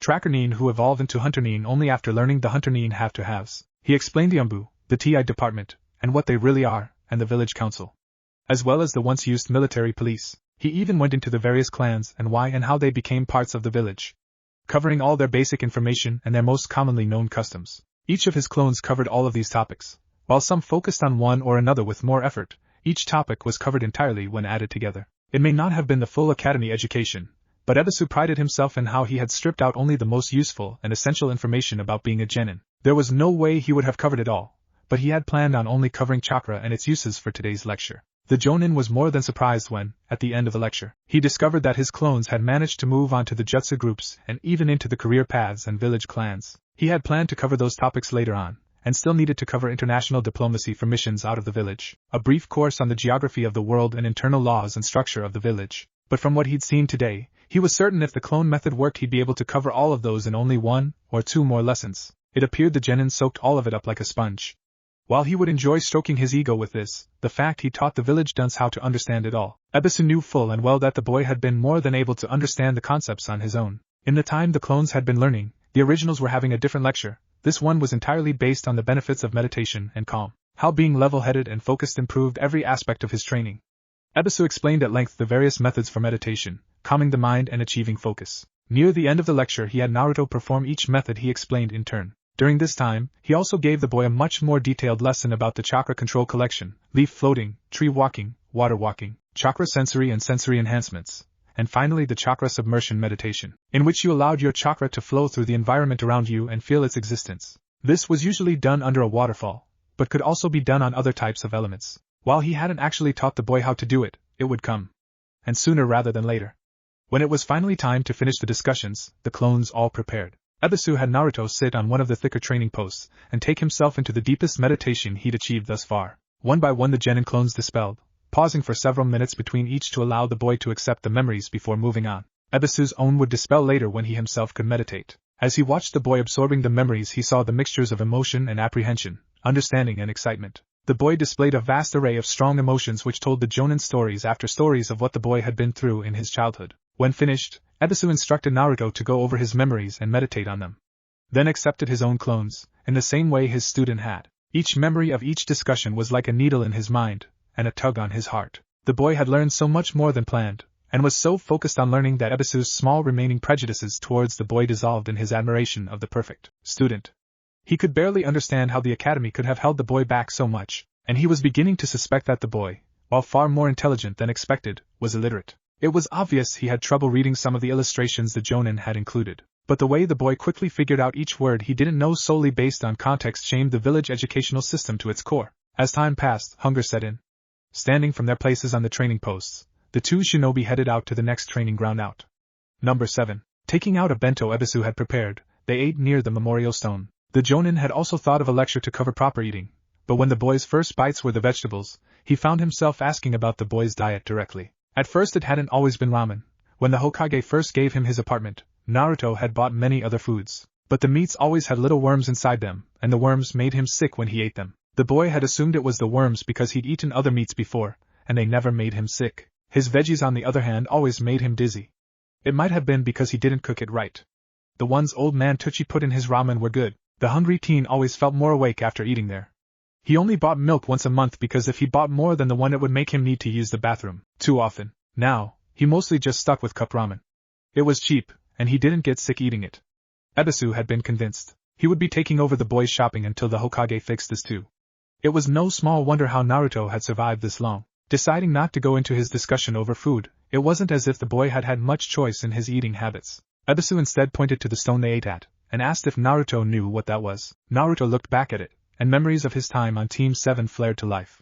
Yeah, it's the Hero's Stone. The memorial that helps us remember all of those lost in the line of duty to the village. The Genin briefly wondered if he would have been added to it after he died at the Valley of the Ends. Naruto's reply was a solemn one, but Ebisu hadn't expected him to know. Then, seeing the look of remorse on the boy's face, the elder shinobi had to wonder how many times the boy had looked on it, hoping to see a name, something that would give him a family, while at the same time hoping not to find anything because it meant he could still find his parents alive. After having eaten, Ebisu told the Genin it was time for the initial taijutsu training to start. Returning to the tent post he explained that the first thing they would do was evaluate his taijutsu by having a spar. His stances were wrong, his movements were wrong, the only thing Naruto had going for him was that his speed, creative comebacks and durability made his self-deprecating style effectively unpredictable. As they spared, Ebisu had to acknowledge that the boy had worked hard on his speed and strength, but he could tell the boy had no clue about the real advantages behind the chakra walking methods. It was only slightly covered in the discussions between their collective clones, and while the Genin would eventually be able to figure it out on his own, Ebisu felt slightly vindicated of his past opinions of the boy.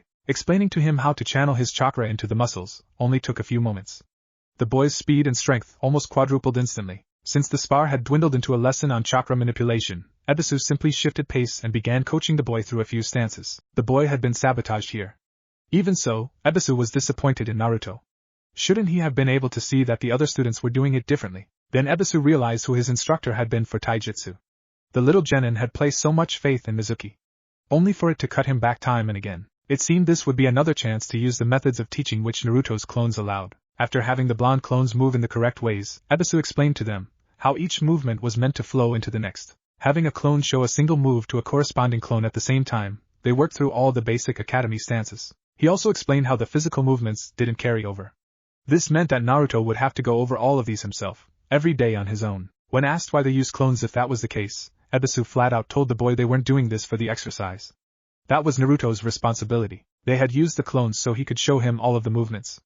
Learning how to move was as much mental as physical, and because the original performed the moves with his real body, while his clones were being explained in detail what each step did, and why, he would get a much better understanding of each movement.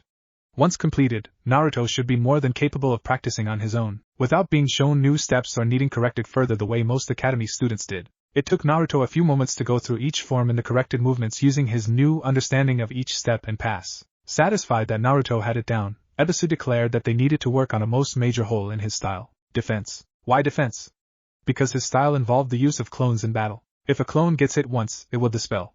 Think Naruto, if your enemy cannot touch you, they cannot beat you, and if they can't beat you, that makes you the eventual winner, no matter how else the fight ends. And if your clones don't get dispelled by being hit anymore, they can win a fight for you while you finish the mission. Naruto was convinced and complied when instructed to take his forehead plate off. He made the 2 clones requested. Then he put the plate back on. This training was in the most basic form of defense, evasion. Naruto, the one with the forehead protector, was only allowed to dodge attacks. He couldn't block, counter, or attack back, and to the real Genin's horror, if the clones managed to knock him out, they would be treated to all the ramen they could eat. The clones attacked hard and fast. Naruto took more damage than he dodged at first. But after a few frantic beatings, he began moving much faster. Not only was this from putting chakra into his speed, but also from the fear of being hurt more. Ebisu's comment that pain was an excellent motivator didn't help. After about half an hour of this, the Jonin called the chase to a halt. He allowed the boy to rest for a few moments, and explained to him how his movements had worked or hadn't. Once Naruto was rested up, he repeated the training. This time Naruto was able to dodge most of the hits, but the clones were also moving faster than before. He let another half-hour pass before the Jonin told him that it was enough for the day. He would be required to go over all his forms and movements once every day. Ebisu suggested doing them on water once a day as well. However, he should do this dodging training only once per week, and never with more than 3 clones. Promising to move on to blocks, parries, and counters the next time, they left the training grounds in search of the shopping district. Each shop they stopped at had been expecting them, and while normally they were open until sunset, which was still a few hours away, they all seemed to be empty. It was slightly eerie to Naruto. Almost worse than the glares, the few people who were out hastily made their way once they noticed who was coming. Ebisu took Naruto to several shops. First was the tailor, who measured Naruto and took the requests for his outfit. Ebisu requested a fully equipped Umbu uniform made to his fit. While it was missing the flak jacket, it came with a dense male sleeveless overcoat slightly resembling a black flak anyway. And when told that he wasn't going to be charged for this out of pocket, Naruto ordered a new orange outfit as well. I'm not going to get all dressed up just to paint a fence or catch that blasted cat. The uniform you asked for is good for real missions, but when it comes to those D ranks there's no point in wearing it. Not able to fault the child's logic, the Jonin wholeheartedly supported Naruto's second uniform, and made his own alterations to Naruto's requested outfit. Naruto didn't hear anything too different, so he let the Jonin speak. He had to know what he was doing, right? While those were being made, the duo went to the next shop, a seal master's shop. They weren't actually seal masters, that was simply the name of the type of shop. It wasn't that hard to make sealed tags, and usually Jonin could create their own easily, but many Genin dropouts or injured wouldn't have enough skill to teach, and while learning their next trade or job would be able to come here, where under the supervision of an adept they could make the tags. They made everything from exploding to chakra suppressing tags. There were a vast amount of tags to be made, and Naruto had only known about 2 or 3 before that morning. The explosive tag he knew. The flash tag created a bright flash of light, usually sent up into the air like a flare, but could also be used in trap making. The concussion tag created a burst of pressure that almost always gave the target a concussion. The chakra tag held spare chakra, and much like a soldier pill would help replenish the user. Chakra suppressing tag did the opposite of that.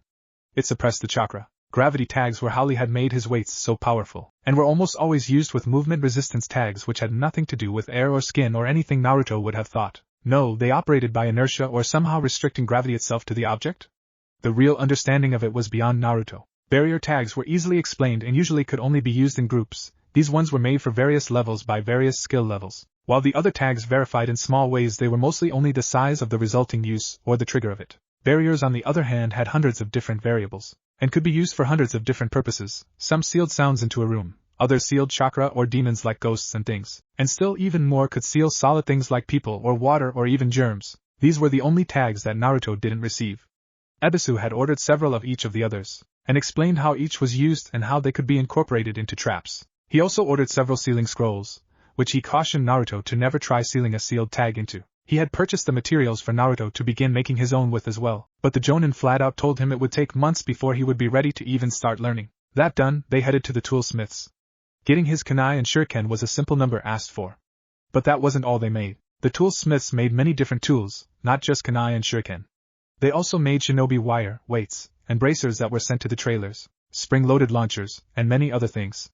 The toolsmiths did make most of the blades, but they weren't swordsmiths. These were usually made separate and delivered to the tool shops to be sold. Here, Naruto got his new set of kunai, shuriken, wire and his new bracers for the Umbu uniform. He was told to wait on the weights until he was up to Ebisu's standard of conditioning. He also got a windmill and a pair of giant shuriken and a tanto, a short sword that was almost small enough to be a knife.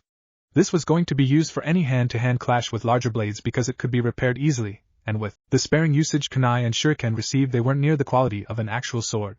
Which explained why being a swordsmith took so much more work. Sealing all of his new tools into one of the sealing scrolls he'd received, they headed on to the herbalists and apothecaries.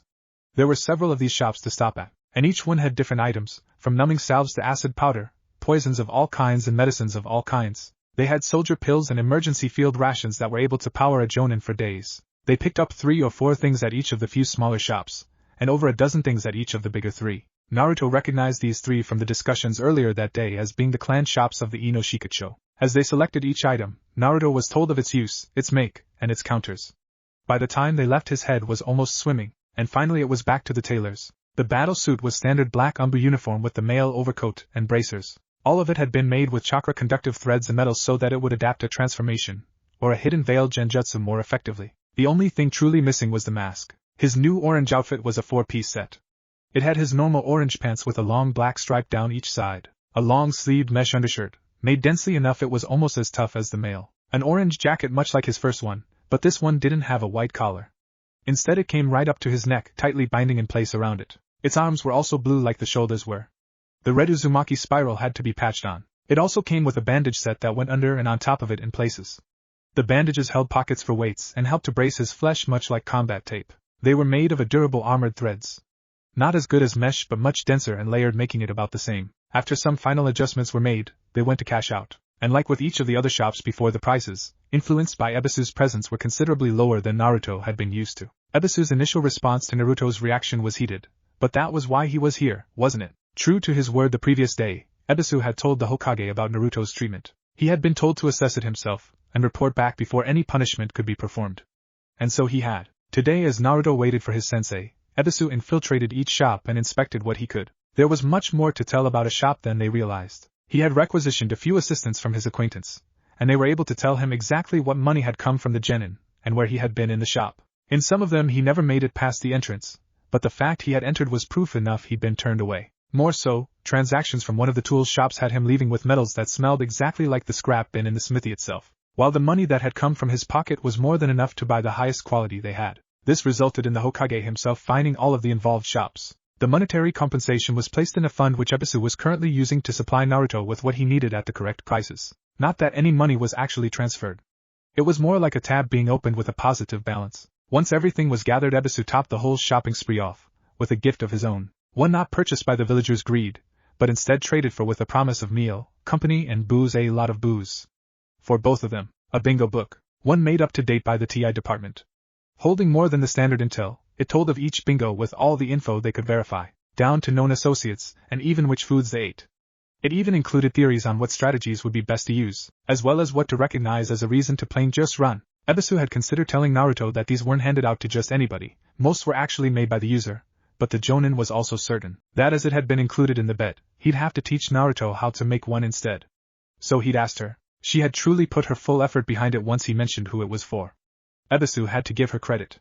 The bingo book was far better than he'd seen before, and the cost wasn't as bad as she could have demanded what were a few drinks and a dinner anyway. Finished shopping, they headed to Naruto's apartment, where Ebisu performed a check on all of the genin's old tools, and after learning what he had about the boy's diet, he checked his food as well, allowing one of the assistants he'd kept with him for just this purpose to slither into the boy's foods and pantry, and finally his garbage. The genin never even knew the creature was there. While the spy was working, he showed Naruto how to maintain his tools and gave a few demonstrations on their use. He also promised to teach him to use them accurately later on. As Ebisu left the boy to the rest of his night, the Jonin decided he was going to need even more attention from the Hokage. His parting words were that the next time Naruto went food shopping or shopping for anything for that matter, he should tell the Jonin, so he could attend. They would be meeting again the day after tomorrow to set up their training schedule so it would correspond with the one Kakashi had in place. The Hokage's office was open and bright when he arrived. The third did keep long hours, but it was also empty. Void of paperwork or personnel, the office stood open with only the elderly Hokage and his desk. The door closed ominously as he entered. For a brief flare of chakra, the room was ablaze in intricate patterns of the vast ceiling arrays decorating every wall. You must have enjoyed having the day off, while poor Gemna cared for Konohamaru-chan. The elder was standing at the window facing it, but the Jonin knew he truly watched the glass, allowing his eyes to focus on his office. Ebisu knew what would come next. He had explained the whole bet to the Hokage and the third had laughed it off, already knowing about it from his own secrets. It was the one reason he had so much leeway with Naruto's education. Not that he would tell the boy or his own charge, but the bet had been made a B-rank secret. Pending the discoveries it revealed, it would possibly be made A-rank, and only Naruto was allowed to share it. He had been expressly told to keep it hidden from the boy's Jonin. The third had been kind enough to explain away the secrecy to his grandson, but it went far deeper than the simple pride of the boy's official Jonin. That started with the treatment and correction of the shops. It ended with his status as a Jinchuriki. Today I watched as a boy, harmfully neglected by the teachers and peers in his life, was given the first true education he had ever had. I watched as a man I know was biased to his plight, began to feel the pain that I see every day in my adopted son. The Jonin swallowed his nerves and kept his jaw tight, as the Hokage turned on him with disgust at what he'd learned. The aged shinobi knew. Everything Ebisu had learned had been somehow conveyed to the raging elder. And fury was incarnate. Within moments of his arrival, the Hokage's trusted educator could see shop owners being dragged bodily out of their homes from the window of the office. Some were violently brought to justice as they were dragged screaming to the streets. The one doing it was also recognized. She had easily cast a genjutsu to keep bystanders unaware as the shopkeepers begged for help. No one would see them, no one would hear them, no one would save them. One by one the earth clones that woman had created gathered them and dragged them into the pits of hell they would reside in until she and Ibiki killed them. The next day no one would know where they went, and their loved ones would soon be visited for counseling by Yamanaka no doubt. Taking his seat at the large desk, the cold-faced shinobi began talking. Explaining almost as Ebisu had to Naruto, why they were going to die. The spy Ebisu had delivered had found the traces of no less than 100 different poisons, only a few truly fatal, but many were placed there over several different lengths of time ago. The elder personally knew the boy hadn't replaced the garbage bin since moving in. It was only Ebisu's bringing the issue to light that had warranted a full investigation. In the short time since that first spy reported in, all of them were deployed. Not just her summons which had already reported similar, if not the exact same poisons in the shops Ebisu had investigated that morning, but also the best trackers from the Inuzuka and Aburame. It had been less than an hour before they had identified the scents of the ones who used the poisons and some of them even carried them still, including the hateful wife of an innocent shopkeeper. Those that weren't dragged out would be dealt with. But these were only the ones where true, hard and solid evidence had been found. This wasn't the first time he'd heard about Naruto's nutritional issue though. When he had first learned of the boy's diet, he found out simply because a small girl whose father owned Naruto's favorite stand had come in bawling when she heard what Naruto ate. And when he told her that he had no control over what the boy wanted to eat, nor could he make sure on a daily basis that the boy didn't let his food go bad, it became known as the time a child had thrown things off his own desk at him in his own office. And gotten away with it. In truth, he had been so pleased that she cared about Naruto-chan's well-being, that he honestly wanted to reward her. Instead she was sent to a cell for a week, but he was concerned by what she'd said, so he had sent a Chunin to the boy's place to check it out, and to see what foods the boy did have. The only thing not rotten or spoiled in some way was the cup ramen of which he had an abundant supply. He had known the boy was being overcharged, and mistreated at some shops.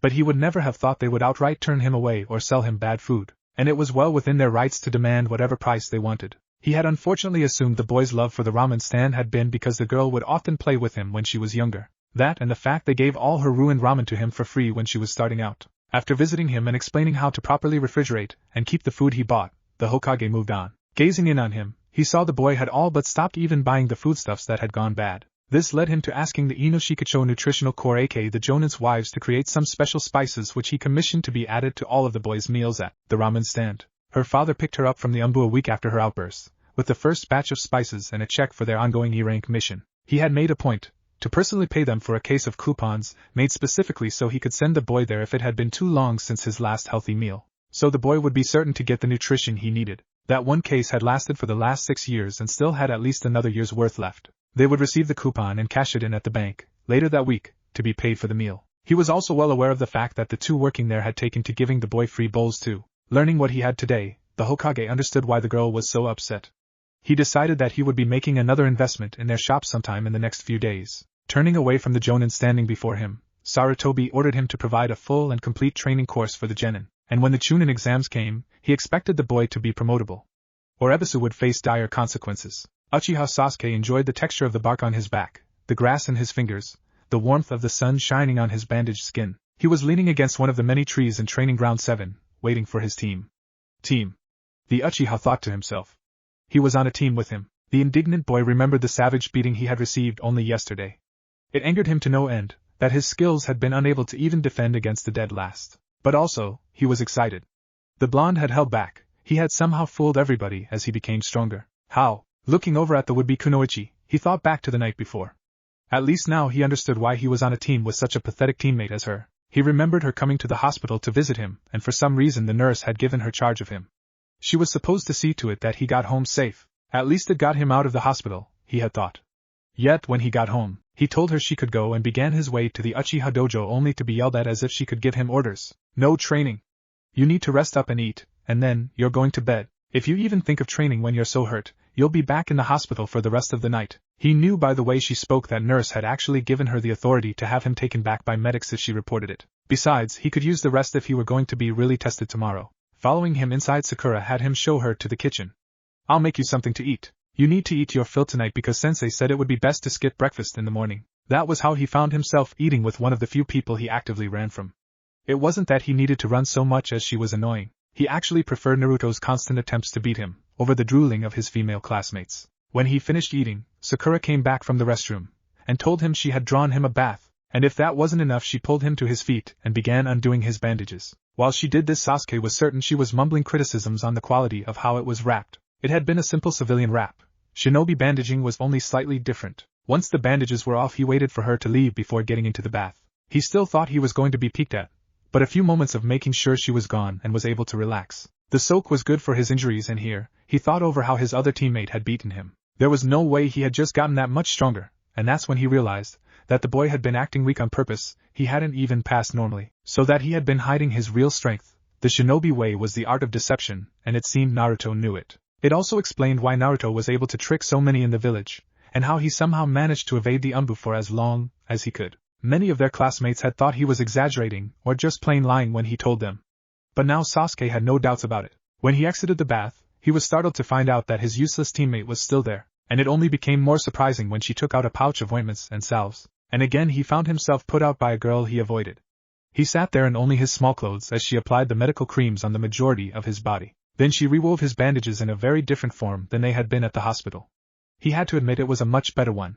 He had already begun feeling relief. Next, the new, pink mystery led her properly wrapped ward to his bedroom to be tucked in, much to the indignation and resistance of an even worse ly humiliated Sasuke. If I come back, Uchiha Sasuke, and those bandages have been disturbed, I will make sure you stay in the hospital for the next week.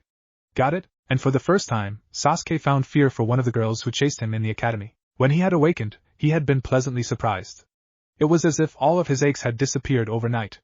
And they literally had. Remembering her earlier words about not eating because of the test their sensei was going to give them, the drowsy Genin decided to eat a quick meal. There was no point in skipping a breakfast for her stupid diet. When Sakura arrived that morning, she changed his bandages again, and this time she used combat tape on top of it, bracing all his joints and muscles. It restricted his movement a little, but on the whole he felt as if he'd gotten stronger through this ordeal. Sasuke had to admit that she had some uses.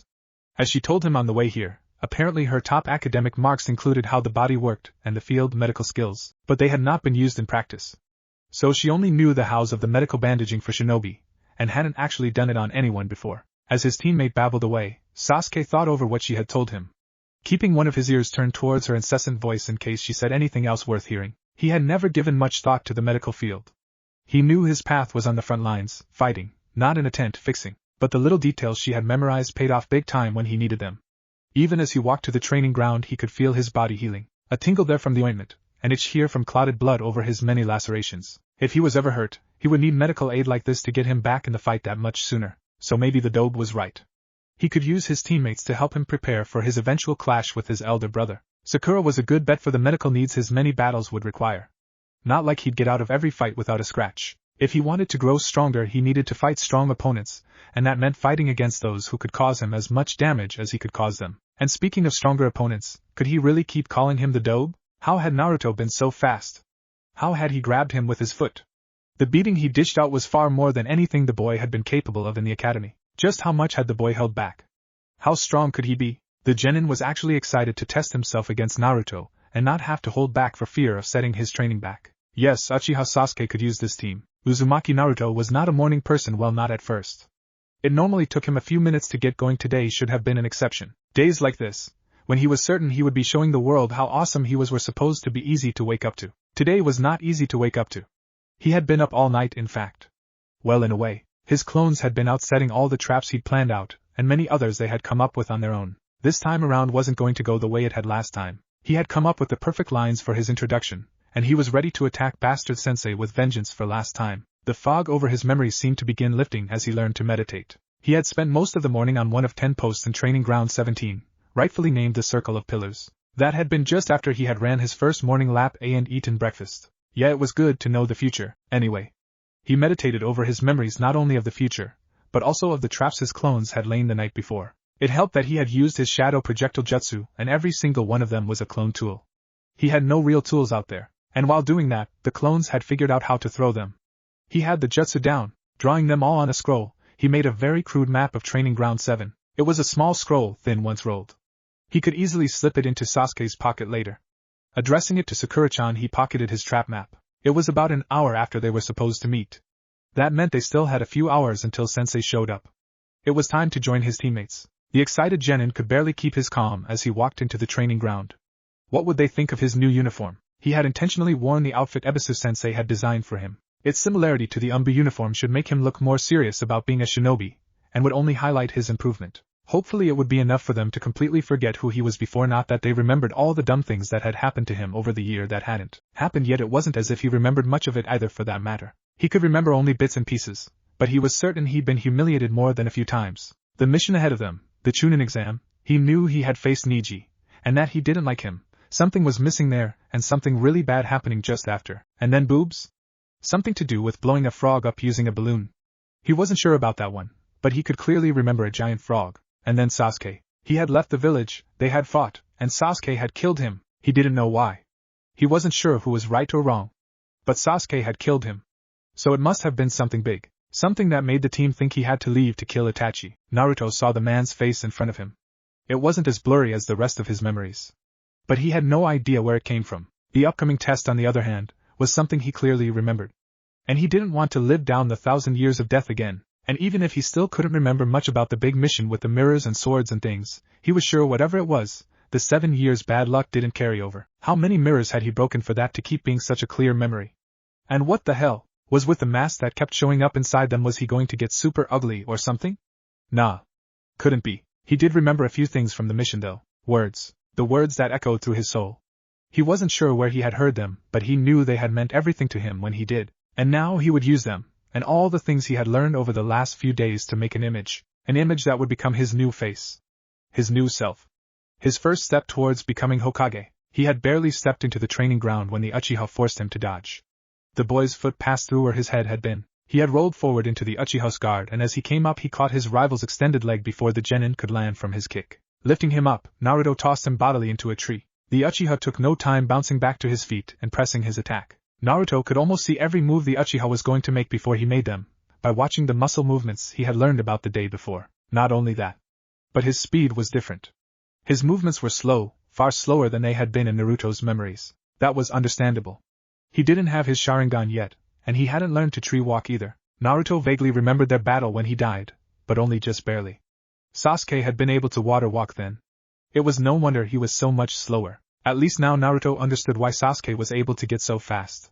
He had been using chakra to make himself faster, like Ebisu had shown him. But now, Naruto was the one who could do it, and Sasuke had no clue that he could. Naruto easily avoided every strike, kick, and lunge Sasuke made at him. Sasuke's movements were growing more and more aggressive, as his face became enraged. Naruto had him beaten, and hadn't even attacked once, so this is what Ebisu-sensei meant by not getting hit? The closet pervert was on to something there. Finished pissing the Uchiha prick off, Naruto went on the offensive. He easily caught one of Sasuke's fists, and slammed his own into the stuck-up team's gut. As the genius curled over, Naruto whispered into his ear. Then the Umbu lookalike picked him up by the back of his pants, noticing the little sticker on the Uchiha's bandages with a suppressed giggle. Discreetly slipping the scroll into the boy's pocket, Naruto tossed him face first at Sakura, knocking them both over. For a moment he saw her surprise, no shock. No absolute complete fucking mindfart. Her mouth was hanging open, her eyes were wide and comically bulged outwards from her face. She didn't even realize what he had done until the Uchiha landed on her. She had just lost all her opinions of him in those few seconds.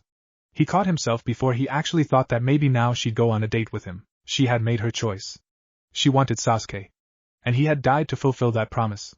His chances with her were over the moment he had agreed to bring the team back. Even if it hadn't happened yet, he had given up on her. It was time for him to move on. Sasuke was up on his feet in moments. Oddly enough, he dragged Sakura up too. Her eyes looked at the Uchiha in almost as much shock as they had at him. Sasuke, you shouldn't exert yourself so much. Sensei said he had a test for us. Maybe you should be resting up for that instead. The Uchiha's glare at him hardened, and Sakura's look of shock finally came undone as her rage at him expressed itself. What the hell do you think you're doing? Attacking Sasuke like that? Again. You have no right to be telling him to rest, you jerk. Turning back to the Uchiha, she grabbed his arm, and rather forcefully lead him back to his spot by a tree. Sasuke, you really need to rest up. You shouldn't be fighting with that idiot in your condition.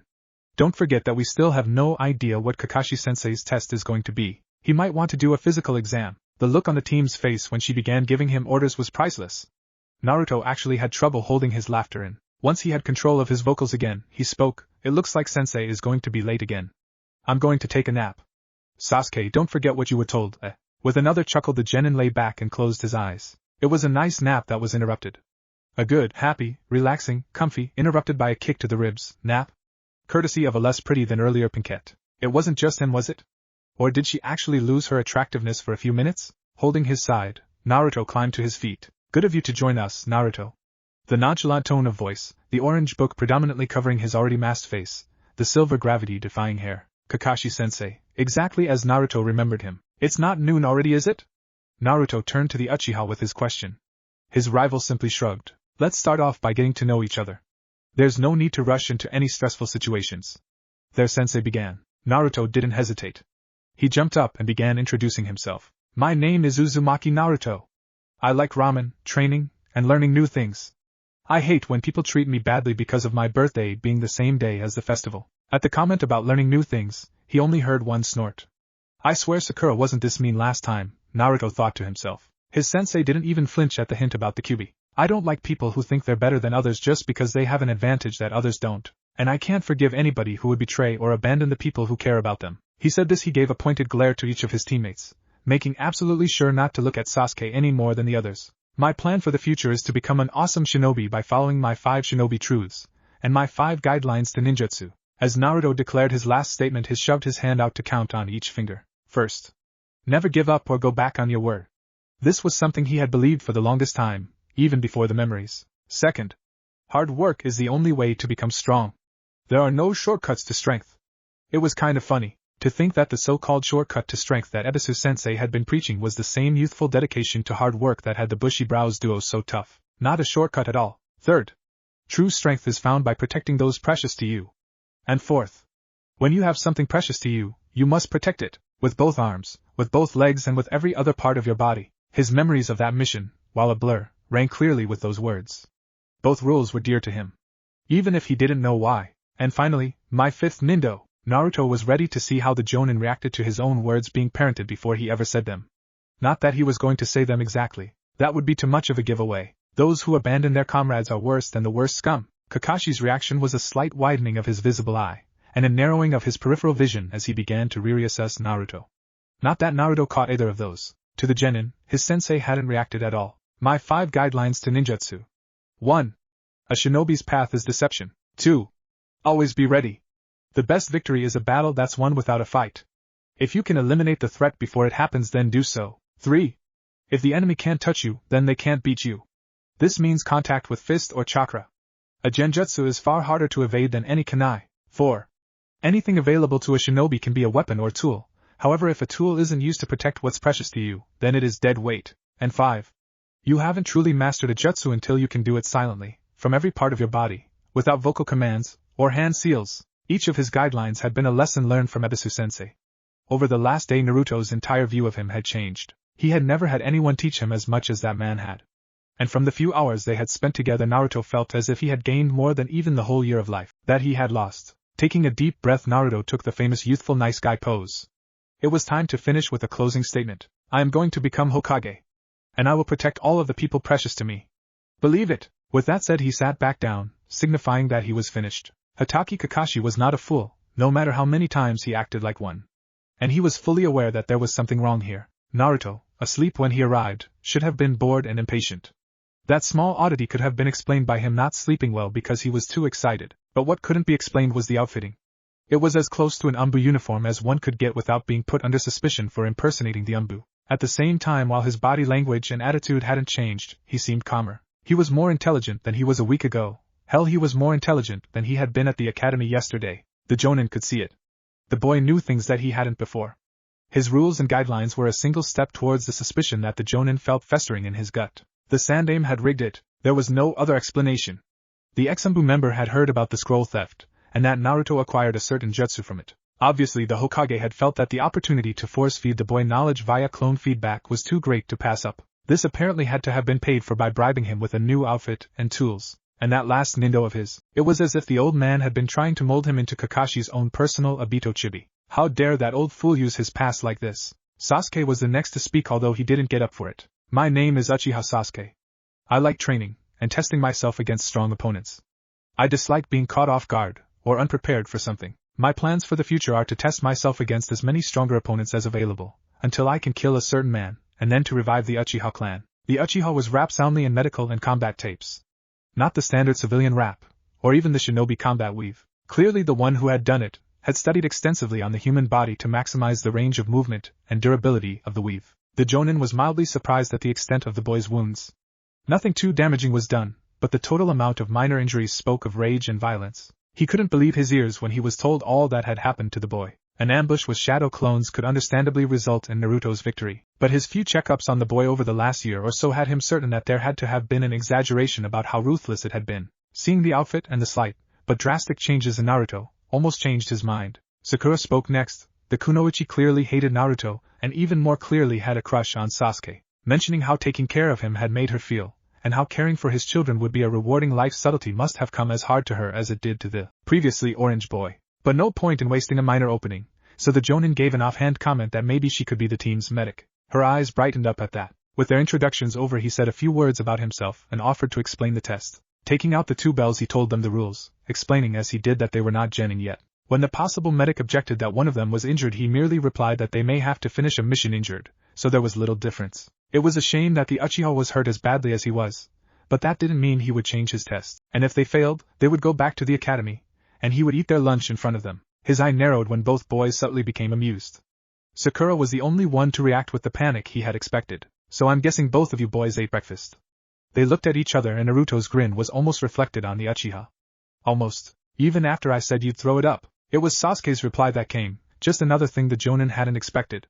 Even if we vomit, it was early enough that the nourishment has been absorbed. Neglecting to feed your body out of the fear that you might vomit is like not sharpening your kunai because someone might cut you with it. At that, he even sent a small glare at the pinkette message received. I'm not taking stupid risks when it comes to my shinobi career. Each of them had straightened. They were all ready to fight. One last thing and he would start the timer. I am a Jonin. Against me you will have very little chance of victory. So come at me with the intent to kill. Their eyes hardened. He shouted Gyo and two of them vanished. With a sigh, the Jonin looked at the remaining would-be Genin, and raised his eyebrow. Sensei, do you mean it? Naruto was in a ready stance, but his head was down, his eyes just barely visible, were almost cold. At his lack of response, the Genin spoke again. Do you really want me to attack with the intent to kill? Ah. That was it. The poor not even a Genin obviously thought he had a chance of hurting a Jonin. No surprise there, he had already beaten a Chunin with relative ease. Naruto, it's okay. I'm far above Mizuki's level. I won't die. So hold nothing back. You mean it, no holding back, I can use any tool I have to kill you, and I won't be punished for it? That question wasn't as unexpected as anything else Kakashi saw today. There were only two possible reasons he would ask a question like that. Either he was asking for permission to use that chakra, or Mizuki had been punishing him if he ever got too good. Use only whatever you feel comfortable explaining to your teammates. But don't hold back out of fear of the consequences. Even if I am hurt, you won't be punished. There. That should help his resolve. It not only hid the first reason while letting him know that if he wanted to explain it to his teammates he could, but it also let him know there would be no punishment if he did use it. And it ensured he knew that victory wouldn't get him in trouble here. Kakashi was mildly amused when a small amount of killing intent flickered to life in Naruto. Don't underestimate me, sensei. The genin looked up at him with a snarling face. And the level of killing intent he was producing spiked. "I'll kill you!" The Jonin could actually feel the chakra flowing through Naruto. It was unreal. It certainly wasn't that chakra, but his own. How much had Naruto been holding back exactly? If this was what the boy was talking about, then it explained a lot. All those times he would escape pursuit, his many successful prank infiltrations, even the easy defeat of Mizuki. In a flash, Naruto's fist slammed into Kakashi's open palm. His speed was at least Chunin. And the power behind the fist. It almost felt like Guy. Sasuke remembered this feeling clearly. It was the same as when Naruto had said those same words to him. Terror. The complete and absolute certainty that he was going to die. If not for the knowledge that Naruto was on his side, the Uchiha might have fled. He remembered the words the Dobe had whispered in their spar. Sensei's test is going to be a trick of some sort. You need to look underneath under his words to what he's trying to get out of saying them, and under that to why he would want that result. But above all, we need to work together no matter what he says. The scroll is for Sakura. It was a clear hint that the Dobe knew what the test was. He had inside information, and the fact that he would pass it to him like that could only mean that they weren't simply waiting for a late teacher. The Jonin was watching them, so when he landed from the toss, he passed a message to his landing pad and deftly transferred the scroll as per instructions, foregoing the payback spar he had desired in lieu of keeping his true abilities his own until the test. When Naruto moved, his body seemed to vanish. He was fast. Whatever punishment he thought he would get for not holding back must have been there for a long time. There was no possible way to get that fast overnight. Sasuke didn't know what happened between the Dobe and their taijutsu instructor, but it had to be directly relevant to his secret skill. Was Naruto getting punished unless he held back? Or had he accidentally killed their sensei? It didn't really matter anymore. His secret was out. Naruto's quick maneuvers of hand-to-hand had almost caught the Jonin several times. Whatever it was Naruto was doing had managed to push the Jonin from his crouching position. Then Naruto leapt back, and when he landed, he wasn't alone. What was that jutsu? Naruto had never been able to perform the clone jutsu, and yet their sensei was dodging these ones like they were solid. It almost looked like he had their sensei cornered when the Jonin struck out and killed all of the clones, with a single hit to each. When the smoke dispersed, there were no Narutos left. Where had the original gone? He was about to come out to try his own luck at the Jonin when the entire area was covered in kunai from above. The Jonin leapt away and all the kunai vanished like the clones had. Naruto landed back on the ground where his clones had been killed. His unbleached uniform, added to his speed and movements, perfectly granted the illusion that he was a real shinobi. There was a single moment of pause between them, then out of nowhere Naruto threw himself to the ground. Another 4 kunai flew right over him at their sensei. Sasuke shot a look at his other teammate. She had been the one to throw those. And she was on the move. The Jonin dodged the kunai, of course, but his leap out of the way put him in midair, with Naruto on the ground out of his line of fire. The airborne shinobi was an open target for the Uchiha. Taking the advantage, Sasuke leapt out, catching their sensei with a quick taijutsu combination, which the Jonin bizarrely used to launch himself back towards the ground. The moment his feet touched down, though, Naruto's feet hit him square in the gut, just before Naruto burst into smoke as a giant shuriken almost cut their sensei in half. The sacrificed log fell to the ground and cleanly split apart. Sakura was on the move again, and clones were everywhere making noise. Sasuke took the chance to silently slide back into the trees. When the clones found their sensei, he would join the fight immediately. This was so bizarre. She had been dreaming of being on a team with Sasuke for who knows how long, and it was never like this. Not that she hadn't considered that Kami would require a balance to be kept and put her least favorite person on the team with her most favorite. But even in the fantasies faulted by universal balance where Naruto was a member of the team, Sasuke had always been the one in charge, except in those ones. Her inner self almost made the kunoichi blush. The ones where she was in charge were unrelated to this issue. She couldn't believe that Sasuke had told her to follow Naruto's lead. He has information we don't. Keep the scroll hidden. That was what he said to her, while lying on top of her. It was wrong. First it was the beating the Baka gave her poor Uchiha yesterday, then he mocked him today. And now, Sasuke wanted them to let Naruto lead. It was madness. Insanity. It seems to be working too, her inner self admitted. When she opened the scroll that was placed in her hand when her crush pulled her up, she felt her heart and jaw drop at the same time. Well, it wasn't Sasuke's declaration of love, it wasn't even his handwriting. No, instead she held a sloppy, grungy map of the training ground. The poorly written key signified that the grounds were layered with hundreds of traps. Not 10 or 20, not even a single 100, but hundreds. No wonder Naruto had needed that nap. He had been up all night setting traps for their test. She kind of felt bad for kicking him as hard as she had. Well, she'd never doubt Sasuke's plans again.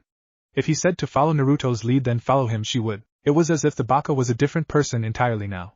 He was calmer, smarter, way smarter. He had a plan, and he was actually outfitted properly. His movements in the brawl between him and Sasuke-kun had been at a level beyond anything she had seen in person, and there was that. The kunoichi shuddered at the thought of that horrible feeling she'd gotten when he told Sensei not to underestimate him. But now his fight with their sensei was almost impossible.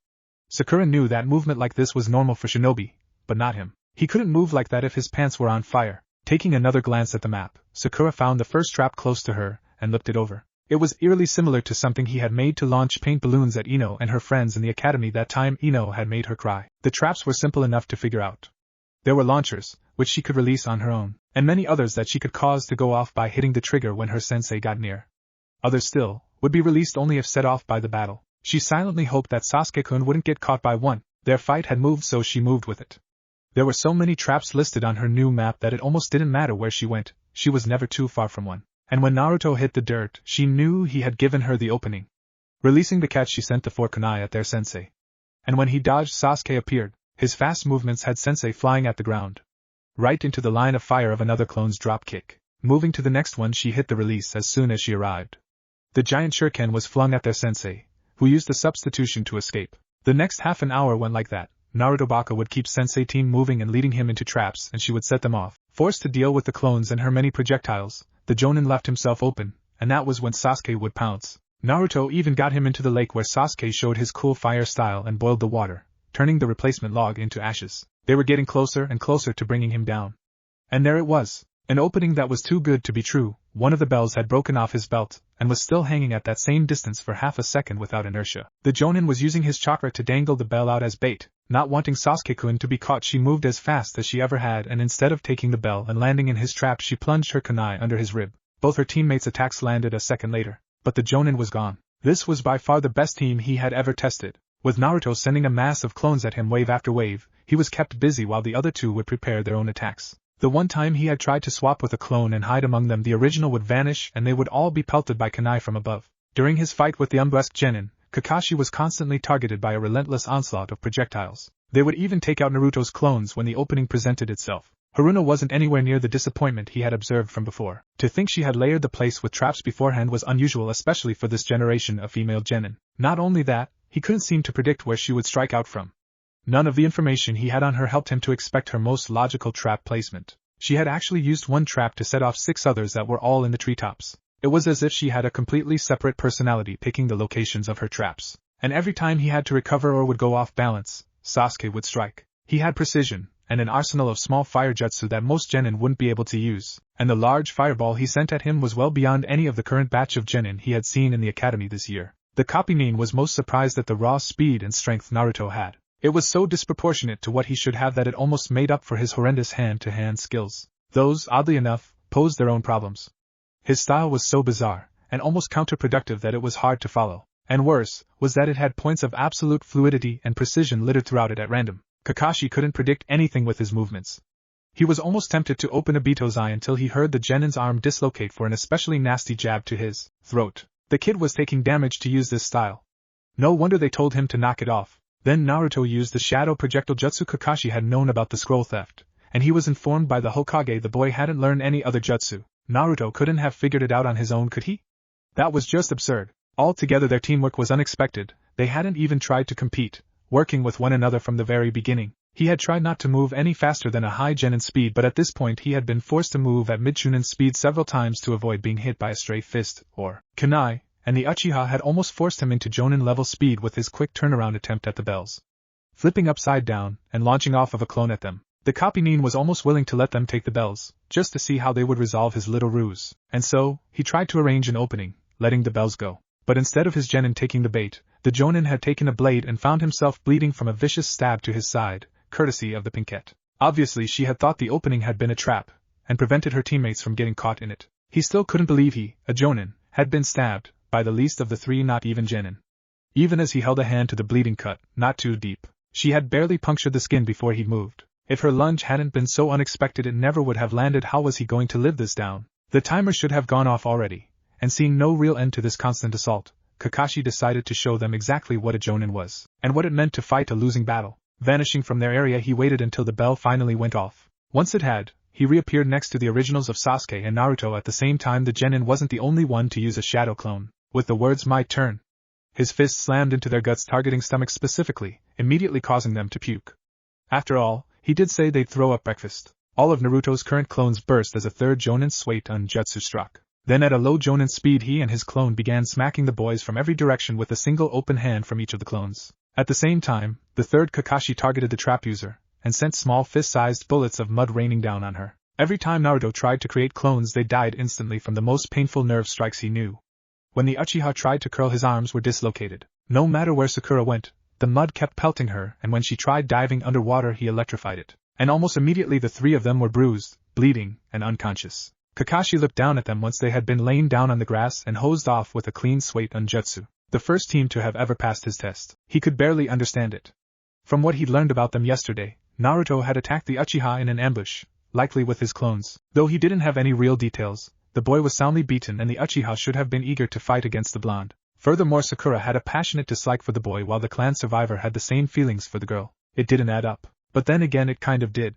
If Naruto's attack had been as brutal as he had heard, then the Uchiha may have began respecting him. The girl could have taken his cues and followed Naruto's lead, accepting him as the alpha of the group, especially after that pressure of killing intent. And it was obvious that she had rebandaged Sasuke this morning. The Uchiha definitely hadn't seen the property of Haruno Sakura label placed on his lower back, by the girl's bandages. The tramp stamp was only visible to him, because they had been fighting. Altogether the Jonin had one hell of a team to start with. His body hurt. That was normal for what he'd just been through. However, he wasn't normal. Naruto knew that his pains should have already passed. Unless he hadn't slept as long as he had thought he would. Opening his eyes, Naruto could barely make out the form of their Jonin sensei standing over him. The beating he had given them had been completely uncalled for. Where the hell did it come from? Bastard sensei hadn't done this to them last time. Naruto was sure of that. So why? Why had the masked Jonin gone on the offensive? There was a groan from beside him as the Uchiha began to wake. His hand lifted from the ground and covered his eyes. What the hell? The Uchiha moaned. No one ever told you that I wouldn't fight back. Their sensei's voice was almost cheerful. Bastard. Had he enjoyed that? Well, since all three of you have woken up, congratulations. You managed to actually pass my real test without even trying. Blinking the pain from his eyes, Naruto looked around for Sakura. She was on Sasuke's other side. She had actually managed to sit up. Her hair was a tangled mop almost completely covering her head and shoulders. It was soaking wet. And so was she. When Naruto tried to sit up as well, he realized he was wet too. Well, that explained why he had woken up. Sensei must have dumped the whole river on them, if the soaking ground were anything to go by. What do you mean we passed? And why the hell did get kicked the shit out of us for? Naruto accused his sensei. The test was never really about the bells. Their sensei explained. It was about the mission to get them, and how you would perform it. If you had all attacked on your own, you never would have gotten close. And if you had fought each other. Letting that statement hang, the masked Cyclops gave each of them a pointed look. The only way a group of genin has any chance to win against the Jonin is if they work together, and get very lucky. However, even that was a test. You were given a mission that would normally have caused you to fight against one another, and in order to see the true test you needed to be able to look underneath the underneath. That was something I thought you would have had trouble figuring out without it being explained, but even a Jonin can misread someone. Naruto tried to ignore the look Sasuke was giving him. You are all officially genin. Meet back here tomorrow at noon for our first mission. I would suggest spending your free mornings training here together, and your afternoons working on individual training in one of the other public training grounds. Pulling out his book, their sensei turned on heel and began walking away. His suggestions echoed in Naruto's ears. Last time he had told them to be there at 8 in the morning, and then never shown up until noon. Why did he give them a different schedule this time? Why were so many things so different? First he showed up at the academy 2 hours early, then they had introductions here instead of on the academy roof. And he actually fought during the test. Now this. If things like that could change, then what else might be different? What else might be changed from what little he could remember of his past life? Naruto the Uchiha had turned to look directly at him. How did you know about the test? And things just kept changing. Sasuke had just called him by his name. After talking his way out of the Uchiha's curiosity, Naruto fled to the training ground behind their own. The circle of pillars. Training ground 17 held all sorts of landscapes and terrain. From the trees in the back to the cliffs on the wall, the river and beach that flowed behind the stone column. The circle of pavement that went around it, separated from the column by a deep trench. The grassy plain in front and the 10 training posts where Naruto meditated. All of it was encircled by the hundreds of towering posts that gave the training ground its name. This was where he had agreed to meet his supplemental sensei tomorrow. But that didn't mean he couldn't train here without him, did it? Taking his seat on the widest training post, Naruto began meditating. He had lost many clones during the test, and he had yet to release the rest of them still out there. Slowly he allowed the chakra of his copies to re-enter him and absorbed with the chakra all the thoughts and feelings that the clones had experienced. He wasn't anywhere near good at reading the feedback. But he was able to get more than he had the first few times he'd done it. A couple clones had been all that was left by the time he finished meditating, and those were the ones he'd assigned to stick around until the training ground was clear so he could reclaim his gear used in the test. His traps had all been clone tools, but in order to use the shadow projectile as often as he had lost the real tool each time. It wouldn't be very long before the other two finally went home, or wherever they were going. Until then Naruto would go over the forms and kata he had learned for his taijutsu. The test had gone great. He had made his impression and earned their respect in a matter of mere hours. As he moved from one stance to the next, the blonde considered his previous concern. Things were changing. As he had meditated a few moments ago, he had gained a clear view of his previous version of the bell test. His sensei had tied him to the training post for trying to eat the lunch boxes. It was a foolish thing to do, and he had been punished for it. And that was when Sasuke and Sakura passed the test, allowing them to become genin. His memories of a certain technique that their sensei used on him brought out a whole new disrespect for the man. However, unlike then, this time they had all fought together, and his sensei had beaten the living hell out of them for it. What happened to change it? The time-displaced teen spent his entire training session trying to figure it out. When the answer finally came to him, he almost had a panic attack. The only things different were things that had been affected by what he did. The thing changing everything was him. It started with his bet. Ebisu-sensei had been forced to train him, and that was how he got so much better than he was last time around. Next it was his fight with Sasuke before team placement.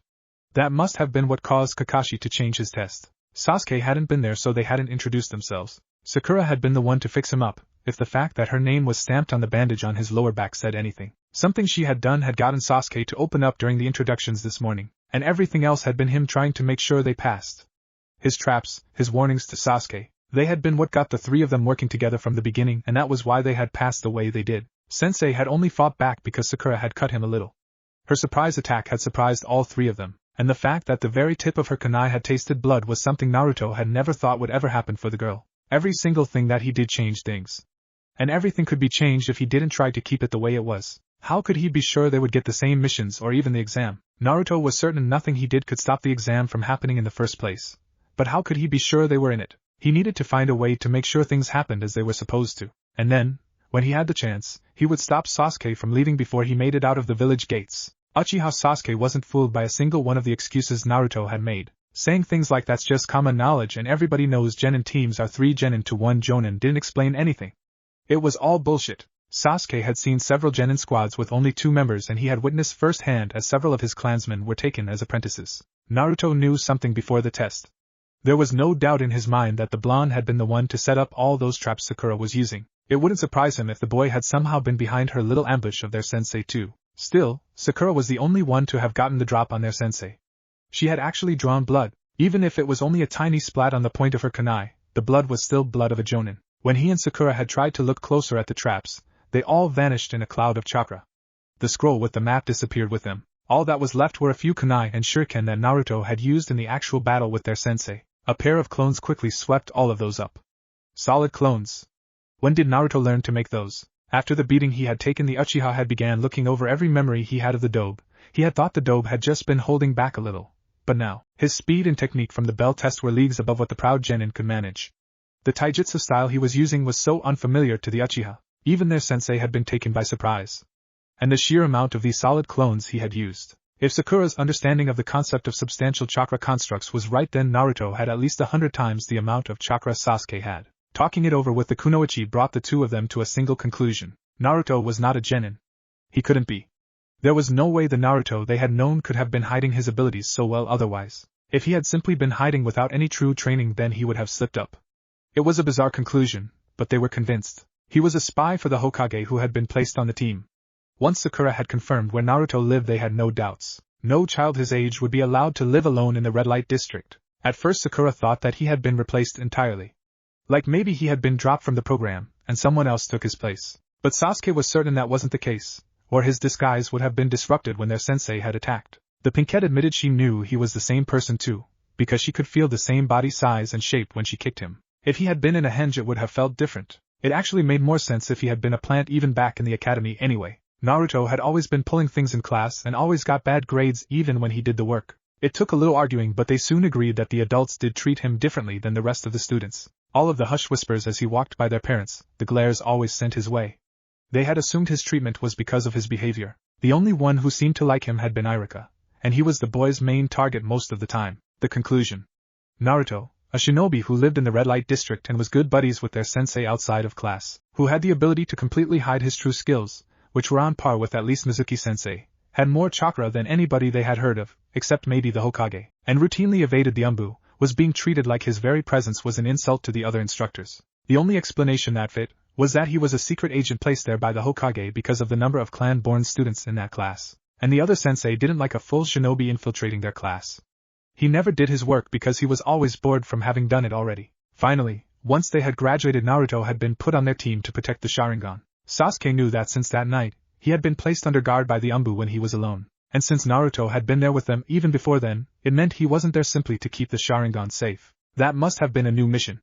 It also explained how he had been made a genin anyway. They had probably expected him to be finished when his mission at the academy was over, and that was why he failed. He would have been able to simply drop the act and return from his mission. As skeptical as the two of them were about that final conclusion, the alternative was that Naruto, the goof, had been flawlessly hiding at least Chunin-level abilities that surely would have passed him from the academy a long time ago, and that he had been getting punished when he displayed them as part of a village-wide scheme to keep him down for something that he or his family did sometime in the past, that nobody was allowed to talk about. Shinobi infiltration, or village-wide secret conspiracy against a super genius, moron as a person.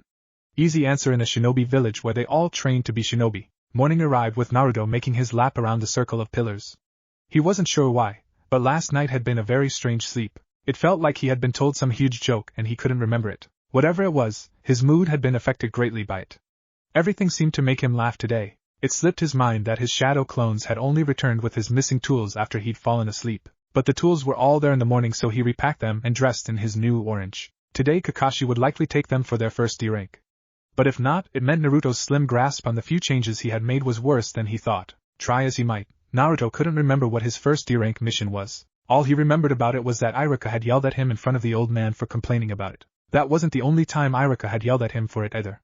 Naruto had one more hint at what the big mission was. He had been begging for a new mission and Iruka had been there then too, which meant that it was going to be during a break in the academy. Classes started up again in a week, and they would go on for 3 months before the next break. That must be when it would happen. During the spring break, Naruto had until then to figure out how to ensure they were on that mission. Otherwise there was a chance that their sensei wouldn't let them take the Chunin exam, and that meant that whatever happened in the end would happen differently. He wouldn't get the chance to save the old man. Naruto wasn't sure how he knew the man would die, but he had been so sure the old man had been dead when he first returned. He wasn't going to miss the chance to save him. His musings finally came to an end as he sensed movement just outside the training ground. It was Ebisu-sensei. Ah, Naruto. You've already taken a lap this morning? The Jonin quickly jogged over to the 10 posts. Yes, sensei. I was going through my kata before grabbing something for breakfast. Straightening his glasses, the bandana-browed shinobi considered. How long until you are to meet with your team? Noon. The look Naruto received from Ebisu told him that the Jonin hadn't expected it any more than he had. In that case, I'll treat you. I know a good place to get tamagoyaki and yakizakana this early in the day. I guarantee they'll serve you with the utmost respect. Naruto certainly wasn't going to waste this chance. Not only was his sensei going to treat him, but it was at a place he'd never gotten to eat before. Ebisu led him across the village to the market district. As they walked, Naruto explained how their bell test had gone. Ebisu had been surprised it had gone so well. Thankfully, he had thought of excuses for Sasuke, so he had his newer revised ones to tell his sensei. The man chuckled when Naruto told him about Sakura's tramp stamp of legal possession, and he gaped at the fact that she, out of the 3 of them, had managed to bleed the Jonin. Arriving at the restaurant, they took seats at a table near the far corner, in a private booth. Naruto had to do a double take when he saw the waitress quickly, but not appearing rushed, heading in their direction. She draped herself over the Jonin. Her pink kimono spread as one of her legs wrapped around his waist. One of her hands seductively caressing his jawline. Baisu honey, please tell me you haven't forgotten our arrangement. I have not, Mitarashi-chan. Nature was certain that the closet perv was getting close to passing out as he turned red from her touch. Oh, so formal. If you talk like that, then people might not get the wrong idea about our relationship. Naruto knew her from somewhere. He was also certain this was not where she belonged. Hey, I thought you were a shinobi. What are you doing working here? At the Genin's question, the familiar woman turned away from her victim and gave a wide feral grin. I'm serving tea to some very important customers, she exclaimed.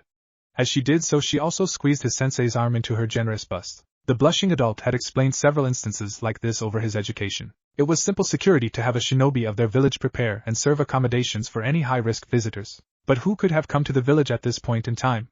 The Chunin exams were several months away. The blonde voiced his question. She gave him a sultry look as she answered.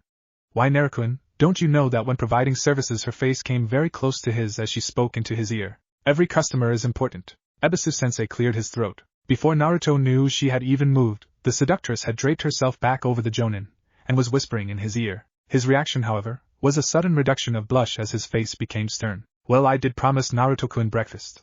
The man sighed. Giggling, Mitarashi, however, bounced off of him.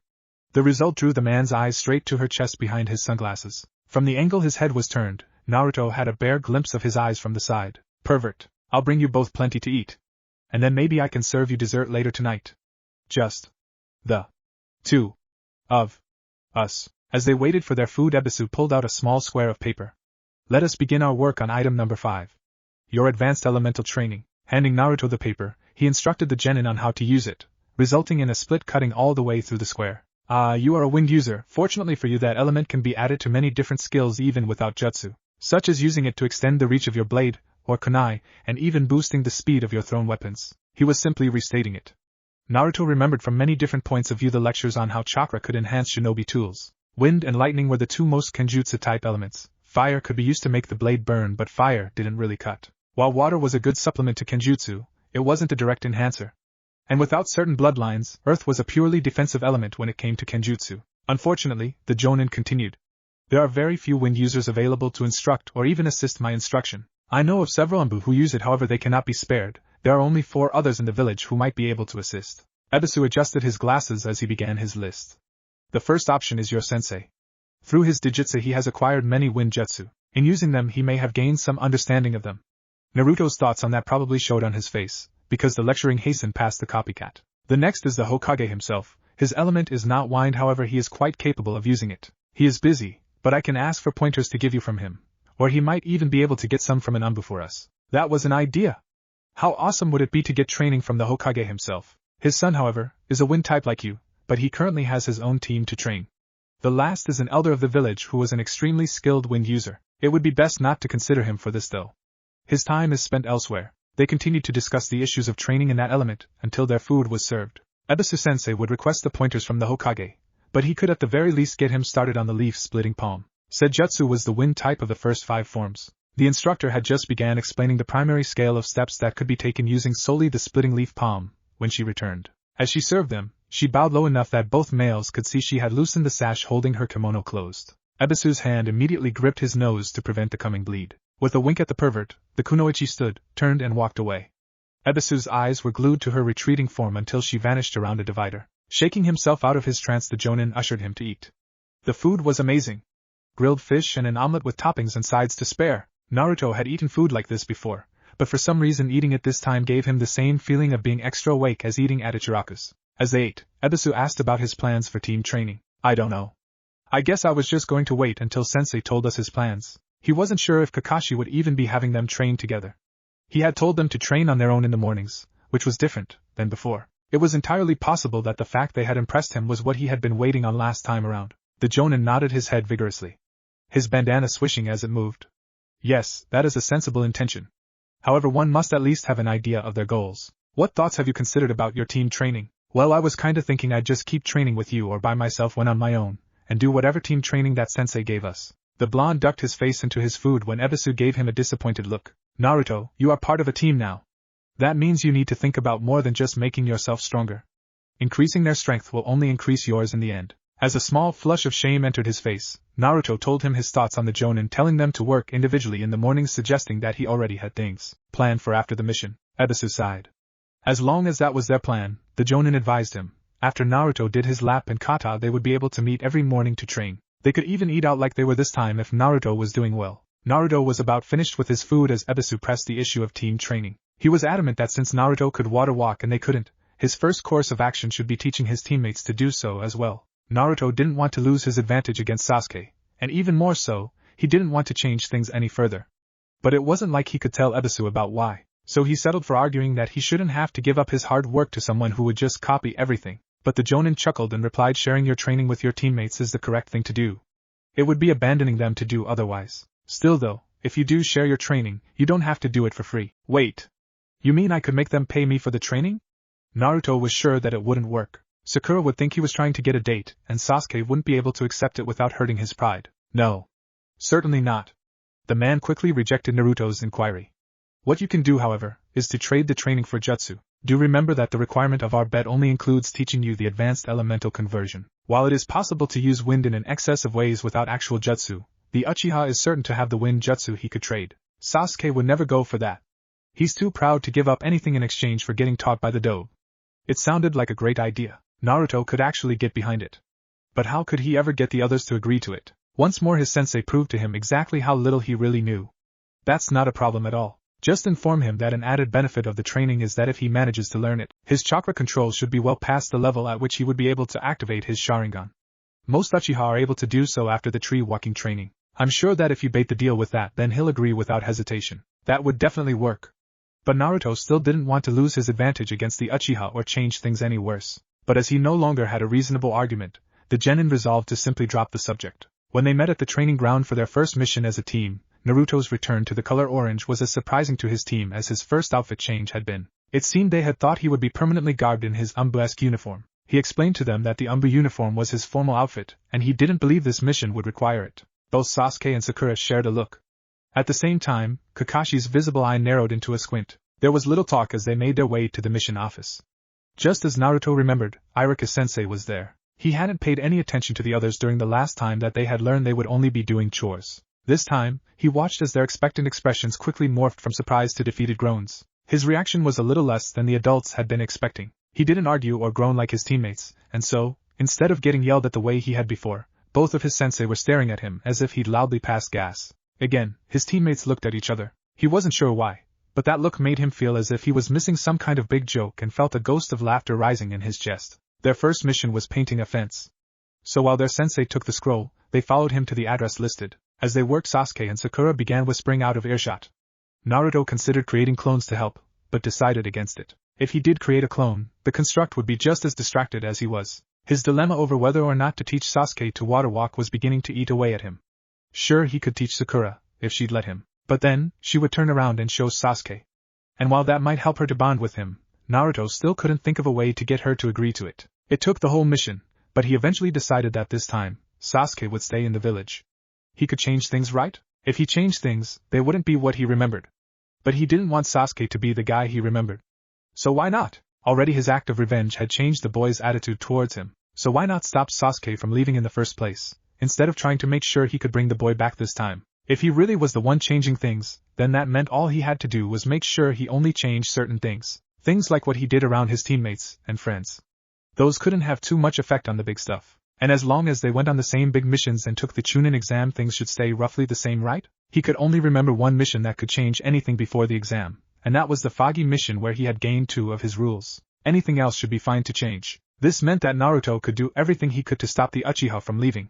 The best way to stop him was to make Sasuke want to stay. To do that, the blonde needed to rebuild his bonds with Sasuke and make them even stronger than the last time, which meant he had to forget his anger at the boy for what his other self had done. He needed to stop thinking of him as the guy who abandoned them, who killed him in the Valley of the Ends. Naruto needed to forgive and forget that Sasuke. This new Sasuke couldn't be Sasuke team. He was a different person. He would become a different Sasuke. Naruto had come to his decision. In order for this Sasuke to become different, he had to treat him different. His actions were what changed things, so if he changed the way he acted towards Sasuke, then it should change what the boy felt. To that end, his rival and one-time friend was no longer Sasuke team. Just as Sakura was no longer his Sakura-chan. From that point on, Naruto would fully support Sakura's efforts to gain Sasuke's love. This Sasuke was not the team, instead he would be Uchiha Haim. Sasuke flinched and glared at him for announcing the boy's new nickname. What do you want, Naruto? The newly titled princess demanded. You think we could get this knocked out a little faster already? Let's pick up the pace, 'cause we're already almost finished, and I want to see what kind of training sensei will have for us when we're done. Both of his teammates lit up at his suggestion, and they had the rest of the fence painted only a few minutes later. The masked Jonin led the way back to the mission's office with the signed mission report. His pace seemed to have increased the same way theirs had while painting. The Hokage had already left, and Iruka-sensei was the one handing out the day's payments. After turning in their mission, instead of getting a new mission or being dismissed, Kakashi told them they had 5 minutes to get to the training ground, or they wouldn't get to sleep tonight. After he had made good on his words about throwing their breakfast up, all 3 of them bolted out of the office. Their arrival at the training ground was punctuated by a ringing timer. Naruto had ended up dragging Sakura along by her arm when she began to fall behind. Of course, because she couldn't keep up, he hadn't been able to run at his full speed. He would have just picked her up, but he was certain she would have hit him for trying to carry her. As it was, they had only just made it. Their sensei was already there sitting on the memorial stone and reading. As the timer rang, he slipped his book in his vest and addressed them. "Okay boys, you two are going to spar while Sakura is going to fix her endurance problem," he announced. Then looking at the kunoichi he continued, "Sakura, you're going to tag the monument, and then run back to the office and tag my clone. We will both be counting, so you should get started. You have until nightfall to make 100 laps. With a gasp of despair, Sakura deflated and ran over to the hero's stone. Then she began her way back to the mission's office. As Kakashi thought, Naruto was holding back again. The genin wasn't moving anything like he had been in the bell test. It was as if he wasn't even channeling his chakra at all. The genin was sparing solely with his body's own speed. "Naruto, why are you holding back?" Without missing a movement the boy responded, "So Sasuke can keep up." The Uchiha balked at that, but then his eyes flared and he pressed harder, forcing Naruto to dodge and weave away before continuing. "He won't get stronger if he doesn't at least stand a chance of beating me. At this speed he has to work for it, but it's still possible. And that means that he will work for it, as hard as he can if necessary." Kakashi hadn't expected that answer. It was too matured, and more the Jonin had thought that Naruto would be wanting to show off, but instead the boy was focused on helping Sasuke improve. They continued to spar like that until Sakura had finished her laps. Their wordless clashes becoming less and less even as time wore on. Naruto appeared to still be fresh after their hours of contact. By the time the Pinkette returned from her final lap, Sasuke had become thoroughly exhausted. The moment Sakura tagged the monument the last time, Kakashi announced that he expected all three of them here the next day at noon. Then he vanished in a swirl of leaves. Picking himself off the ground, Sasuke gathered his things and began trudging towards the Uchiha district. "Uchiha-hime!" Naruto called out before Sasuke had gotten too far. "Hey, you should ask Sakura if she wants to eat dinner with us." Sasuke had been slightly stunned by the continued use of his new nickname, and the fact that Naruto had basically implied that they were going regardless, and mindlessly complied. Sakura's mouth hung open as she began to blush. Hastily agreeing, she rushed to catch up with them. After eating at the last place with Ebisu-sensei had gone so well, Naruto decided to let the other two pick their dining, which meant that when Sakura saw Ino, they had no choice but to go to the yakiniku shop where Team 10 was dining. Naruto had been intending to start bargaining with them over the training during the meal. However, since they were dining with Team 10, the male blonde tried his best to simply be the happy kid he had been when he first graduated last time around. Sasuke naturally sat in an open seat, causing Sakura and Ino to get into their usual argument about who would sit next to him. With a raised eyebrow, Shikamaru stated that Sakura's name was already on him. He left his statement hanging when Ino glared vengeance at him. "Sorry ladies, but Uchiha-hime requires a proper dining environment, as such me and Choji will be sitting beside him." The tubby boy looked at him in shock, when Naruto simply picked up Sasuke's chair, interrupting the boy's search for the written name as he had to hold on to keep from falling off, and moved it to the other side of the table, taking the seat on the other side of it from the larger boy. As soon as Ino heard the name he had called Sasuke, she grinned. "Hime, huh?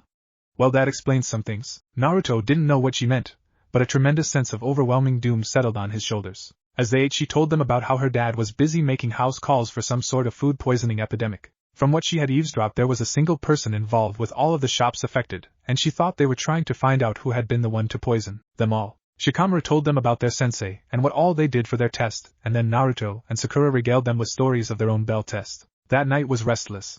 Naruto had eaten too much trying to keep up with Choji. Ino's random comments still made Naruto feel like he'd done something horribly wrong, and he still hadn't been able to start changing Sasuke yet either. Although he was certain that the boy's stuck-up attitude had been a little better while they ate, the Uchiha had actually told Shikamaru about their sensei, and agreed to play a game of shogi later that week. Through most of the night, Naruto spent his time awake going over everything he could think of to help change his friend. He even rehearsed his plot to trade Sasuke's jutsu for water walking and how it would help him unlock his dijutsu. The genin tried to remember the last time Sasuke had unlocked his eyes, but instead all he could remember was the Uchiha dying and the color red in anger. Rage. Well, he knew that hadn't been the way it went, or Sasuke team wouldn't have been able to kill him. So for now it did nothing to help Uchiha-hime unlocking his eyes. There was something else, he wasn't sure what it was though. It had something to do with the mask, and the mirrors, and maybe a girl? Thinking about that mission made his chest hurt, but he didn't understand. Who was that girl? Why was she so important? He had flipped through his bingo book, but outside of a few pictures he thought he recognized, only Sasuke's brother stood out in his memories. He was certain that the fish dude that was with the clan killer was Hoshigaki Kisame. But Naruto had no idea where he had even seen the two of them together. He could remember something about boobs and a toad and the perverted shinobi.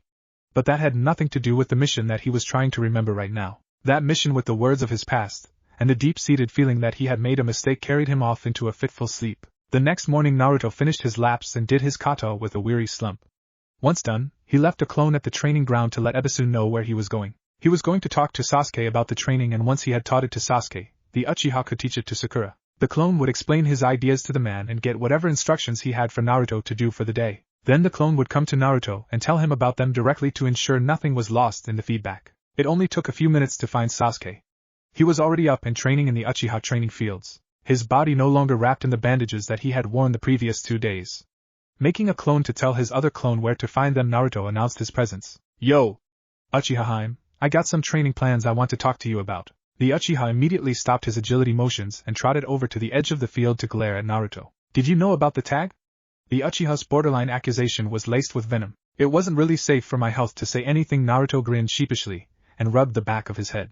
He was ready to bolt if Sasuke retaliated. We both know Sakura has been looking for a reason to hit me and I didn't really want to give her any now that we're Genin. The taller boy almost flinched. Not fully but more than just a blink. His downcast expression lost the heat of wrath from only a second ago. What kind of training did you have in mind? So the Uchiha had been changing already. He hadn't said anything about Naruto being the dobe or even sneered at him. Sasuke had simply asked what he had in mind. Well, I know a pretty cool chakra control exercise that I can show you. I'm told that most Uchiha unlock their Sharingan during this training, and since you haven't yet, I was thinking you might be willing to trade for it. At the mention of his clan's dojutsu, Sasuke's eyes narrowed. What would you know about the Sharingan, other than that you, sensei, and your brother are the last who have it? The basics. Sasuke was clearly surprised about something he had said. Naruto thought he heard him mumble the word sensei, but that didn't make any sense. The dojutsu of the Uchiha clan, he continued. It is capable of providing the user with a time-dilated point of view, allowing faster reaction speed, a higher level of detail-orientated perception, and it also, much like the Byakugan, gives the user the ability to actually see chakra and chakra networks, thus granting the autonomous copying of any motion or jutsu performed by those being observed. It is primarily a reaction-based tool, however it is also an effective genjutsu instrument, and can easily cast or break most genjutsu with little skill or effort required from the user. By the time he had completed his textbook description of the Sharingan as Ebisu-sensei had explained it, the Uchiha's jaw had dropped just like Sakura's had been doing lately. Snapping his fingers to get the boy's attention, the blonde grinned widely. It looked like he had convinced his teammate already. I can give you the training that I offered, or you can wait until sensei gets around to it, but if you want to go on higher ranked missions sooner, then we can't just sit back and wait for them. If you agree to trade training, I will expect you to share this training with Sakura. She probably wouldn't want to do anything I suggest, but I'm willing to bet she could get the training down faster than you do. How much? The Uchiha cut right to the point. Any wind jutsu you have, not the training. Sasuke shook his head with a small smile. How much are you willing to bet that she can finish this training faster than me? Oh. A matter of his pride. It was unintended but perfect. Well, how about if she does? You have to ask her on a date, and you have to tell her that she'll get the date if she does before you start teaching it to her. And if I lose, I'll let you copy some of my jutsu. That was perfect. Not only did he help Sakura out, but now Sasuke was more motivated than ever. Deal. The Uchiha agreed without hesitation, obviously thinking about getting his hands on the shadow clone. What is this training? No. Not yet, Haim. First, Naruto wagged his finger at him. My price. I'm a wind type and there are no wind users available to teach me any jutsu of that element. I'm sure your clan has at least a few wind type jutsu written down, right? Well, if I teach you, then I need a wind jutsu or two in exchange. Sasuke thought about it. His face expressed a deep conflict. Then he brightened. Do I get to copy any jutsu I give you when you finish them? Only once sensei says that I'm doing them effectively. With my levels of chakra I tend to waste a lot, and we don't want you copying me if I'm too sloppy. That was the main reason he had asked Ebisu for the 4 jutsu he had. Because his past encounter with the man had explained how he wasted too much chakra. The Uchiha agreed once more. They had a bargain. The deal was set. And what a deal it was! Whatever rank the fake really was had become irrelevant the moment Sasuke was convinced that Naruto could help him unlock his Sharingan. Note to self, the Uchiha thought, find out what the fake was talking about when he said our sensei had the Sharingan. If the orange-colored Genin was right about the training, the Sasuke would have gladly paid any of his jutsu for it. Once he unlocked his Dijitsu he could simply duplicate any of the jutsu he saw. Besides that, because Naruto had agreed to let him copy the jutsu he gave him, he would even be getting extra training in using his Dijitsu afterwards. What was a few wind jutsu compared to that? When he agreed to the final deal he was told he had to pay up front so that Naruto could be training on the jutsu while he trained. So the Uchiha rushed into the Uchiha compound. He made his way towards the collection of jutsu he had gathered from the empty houses. The Uchiha had a jutsu library, however with them gone, it had been transcribed by the bank with all the other major valuables of the clan. He had access to it whenever he wanted, but it couldn't just be left in the empty compound. Still he had found many hastily written jutsu scrolls and notes throughout the compound as he took inventory. The entire compound had been inventoried within the year. The majority of the houses had been emptied of anything that wasn't decor and furnishings. All the tools, cloths, foods, toys, papers, and anything else they had found had been sifted through. Cash and valuables went to the bank with the library. All food items were donated away. He had needed to make choices on almost all of the rest of the items found. Most he had simply put off, by sending them to the bank vault. He had all the clothing found sorted and placed in storage. Several items had simply been donated, but the majority of them bore the clan symbol. He had given most of the toys to the local orphanage, along with any of the children's clothes that didn't have the clan emblem on them. As repayment for that kindness, the Hokage had waived all fees for the upkeep of the clan until he became a shinobi the other day. He had all tools stored in a single location. Basically, the military police armory had been boosted by any other tool that could be useful. The documents, however, had been sorted out before being given to him for allocation. Many had been from the military police, which were confiscated as village security files. Others had been sent to the bank as valuable assets financials. The rest had been given to him for sorting. There were journals and letters and autobiographies. There were even a few half-written novels. He had thrown out all the attempts to recreate the Ika Ika series without even looking at them. Mostly though, he had sorted out the jutsu kept by individuals. Most of the jutsu he had found had been added to the library, but if the jutsu was already there, then he added it to his collection. His sorting of these had been just as meticulous as the sorting of the library had been. He easily found 3 wind jutsu that would work. He had more than a few in the library, but only 7 in his collection. Picking the lowest rank of each type of wind jutsu, impact, blast, and cutting, he headed back out to where Naruto was speaking with his clone, who vanished in a cloud of chakra before the Uchiha got in hearing range of their conversation. After explaining the various steps of the chakra walking training methods to the shadow clone, Ebisu decided to spend the day with his original charge. Not all shinobi could just power through the training. The correct method of learning was a series of broken down steps, from geta walking, in which one wears a pair of strapless clogs, to water walking was a vast number of steps. And it all began with picking up a leaf on the back of one's hand. Once he wrote all the step on a scroll, he gave it to the clone to deliver to the original, and told the clone that he expected the original to master all of the steps as well. Each step helped to refine the process, and could very well increase his control proportionally. Charging out behind the clone, Ebisu headed off the Hokage's night nurse, who would be dropping Konohamaru off at Geminus. Today, Ebisu would see how quickly Konohamaru could pass each of the steps. He began by having the boy float a leaf on his forehead for 10 minutes. Unlike all the times he had told the boy to do it before, Konohamaru didn't complain once. Then he asked the child to try picking one up with the back of his hand. It took about 20 minutes before he could pick it up and hold it, so he moved on to the same task with the foot.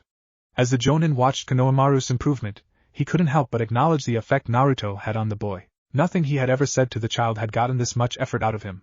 By the time they broke for lunch, Konohamaru was able to walk with the geta on his feet. After that, they would begin walking up increasing inclines until it was time to move to the stone wall, the last step before tree walking. Naturally, Konohamaru wouldn't be able to get that far as quickly as he had come this far. It required much more chakra capacity than the child had. But it was a great progress. The last 3 days the Jonin had gotten the vessel caught up in most of the academy lessons.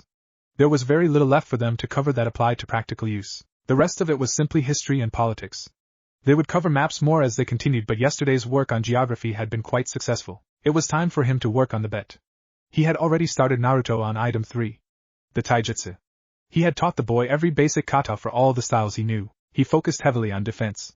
But that would always be a work in progress. With the Uchiha on his team, Naruto had only 6 months to get most of it down, but that would have to be enough. Item 5, the wind element, would also take time.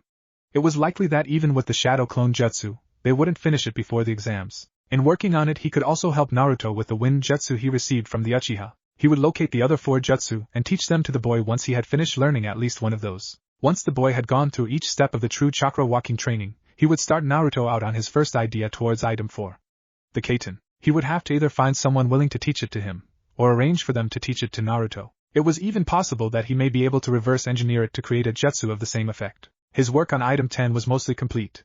Naruto knew how to get and maintain shinobi tools. All that was left for that was teaching him about the processes of making the tags and the bingo book, and making good on his extra promise of explosive clone tools. Items 1 and 2, however, would not happen until after the exam.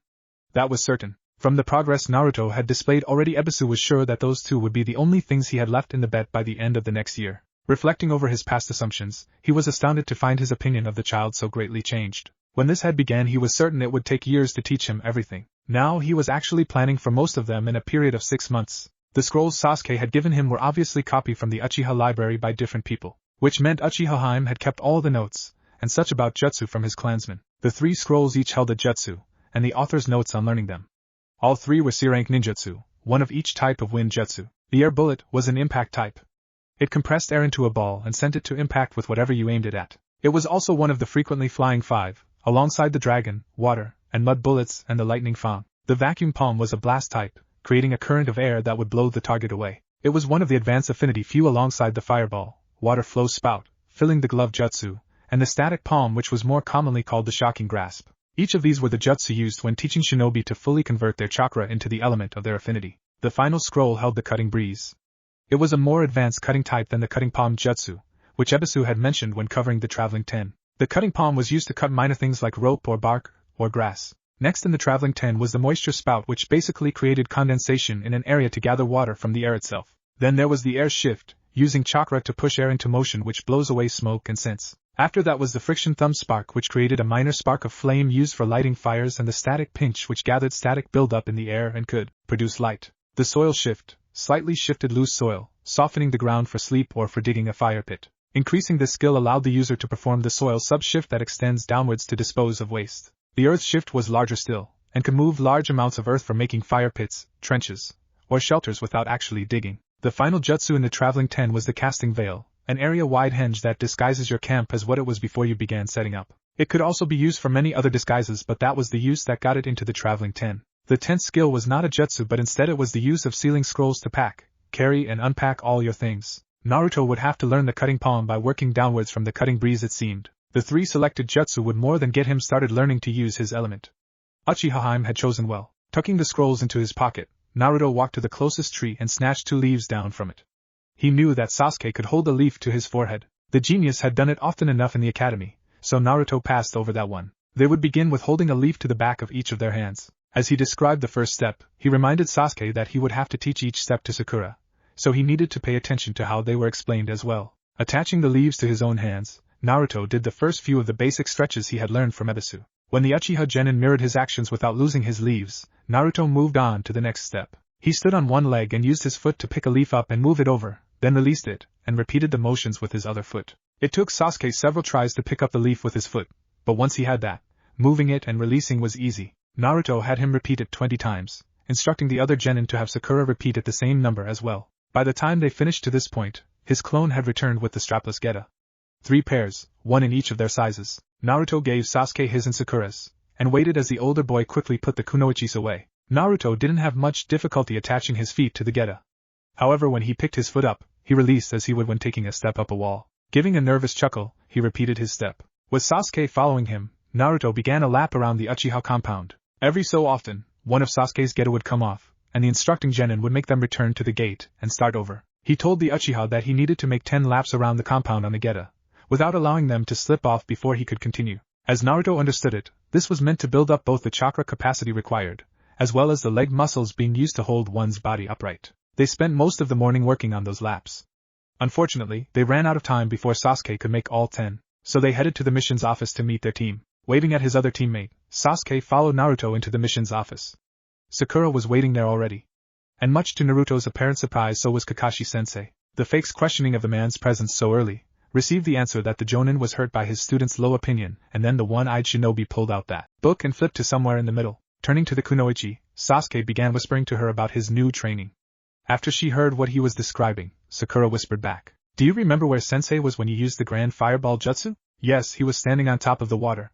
The Uchiha understood where she was going. "Do you think that's what Naruto's teaching me? It's at least a Chunin level skill for sure. I mean, I haven't even heard of it until our test, and if one of our academy sensei could do it, don't you think we'd have at least heard something?" Which brought question. Where did Naruto learn it then? Sakura was deep in thought, trying to find an answer when their team was called for mission selection. Deciding to tell her about the bet later, Sasuke resolved to discover the truth. The days of that week passed much the same. Naruto sent a clone to his lessons with Ebisu, who finally covered all the lectures he had planned and moved on to tactics exercises in which he would ask the clones how they would do one thing or another based on the situation. Naruto would have to go off by himself and meditate before lunch, but that was a simple matter. This way was the only sure method of reading the feedback without missing anything. After their mission, they would race back to the training ground and Kakashi would set Naruto and Sasuke sparring while he gave Sakura her task. Each time it was something to do with building endurance. The first training session had been the laps, but the second one was climbing a rope. When she made it to the top, she had to come down with a ribbon their sensei had placed. She had to get all of the ribbons down before she would be finished. Elbowing Sasuke when Sakura slipped and almost quit brought the boy to encourage her. The next day, sensei had her dodge as he threw small pebbles at her. He only stopped when Naruto stepped in. Sakura had been hit several times by that point. She had a nasty-looking gash on her cheek, and she wasn't able to stand on one of her ankles, so Kakashi gave her the day after that off. only to try repeating the cycle when she came back the next day, which luckily for her was interrupted by Sasuke's own training injuries. Sasuke had finished his 10 laps on the second morning of their private training, and so they headed over to the hill Ebisu-sensei had described to him. It was steep, but not vertical.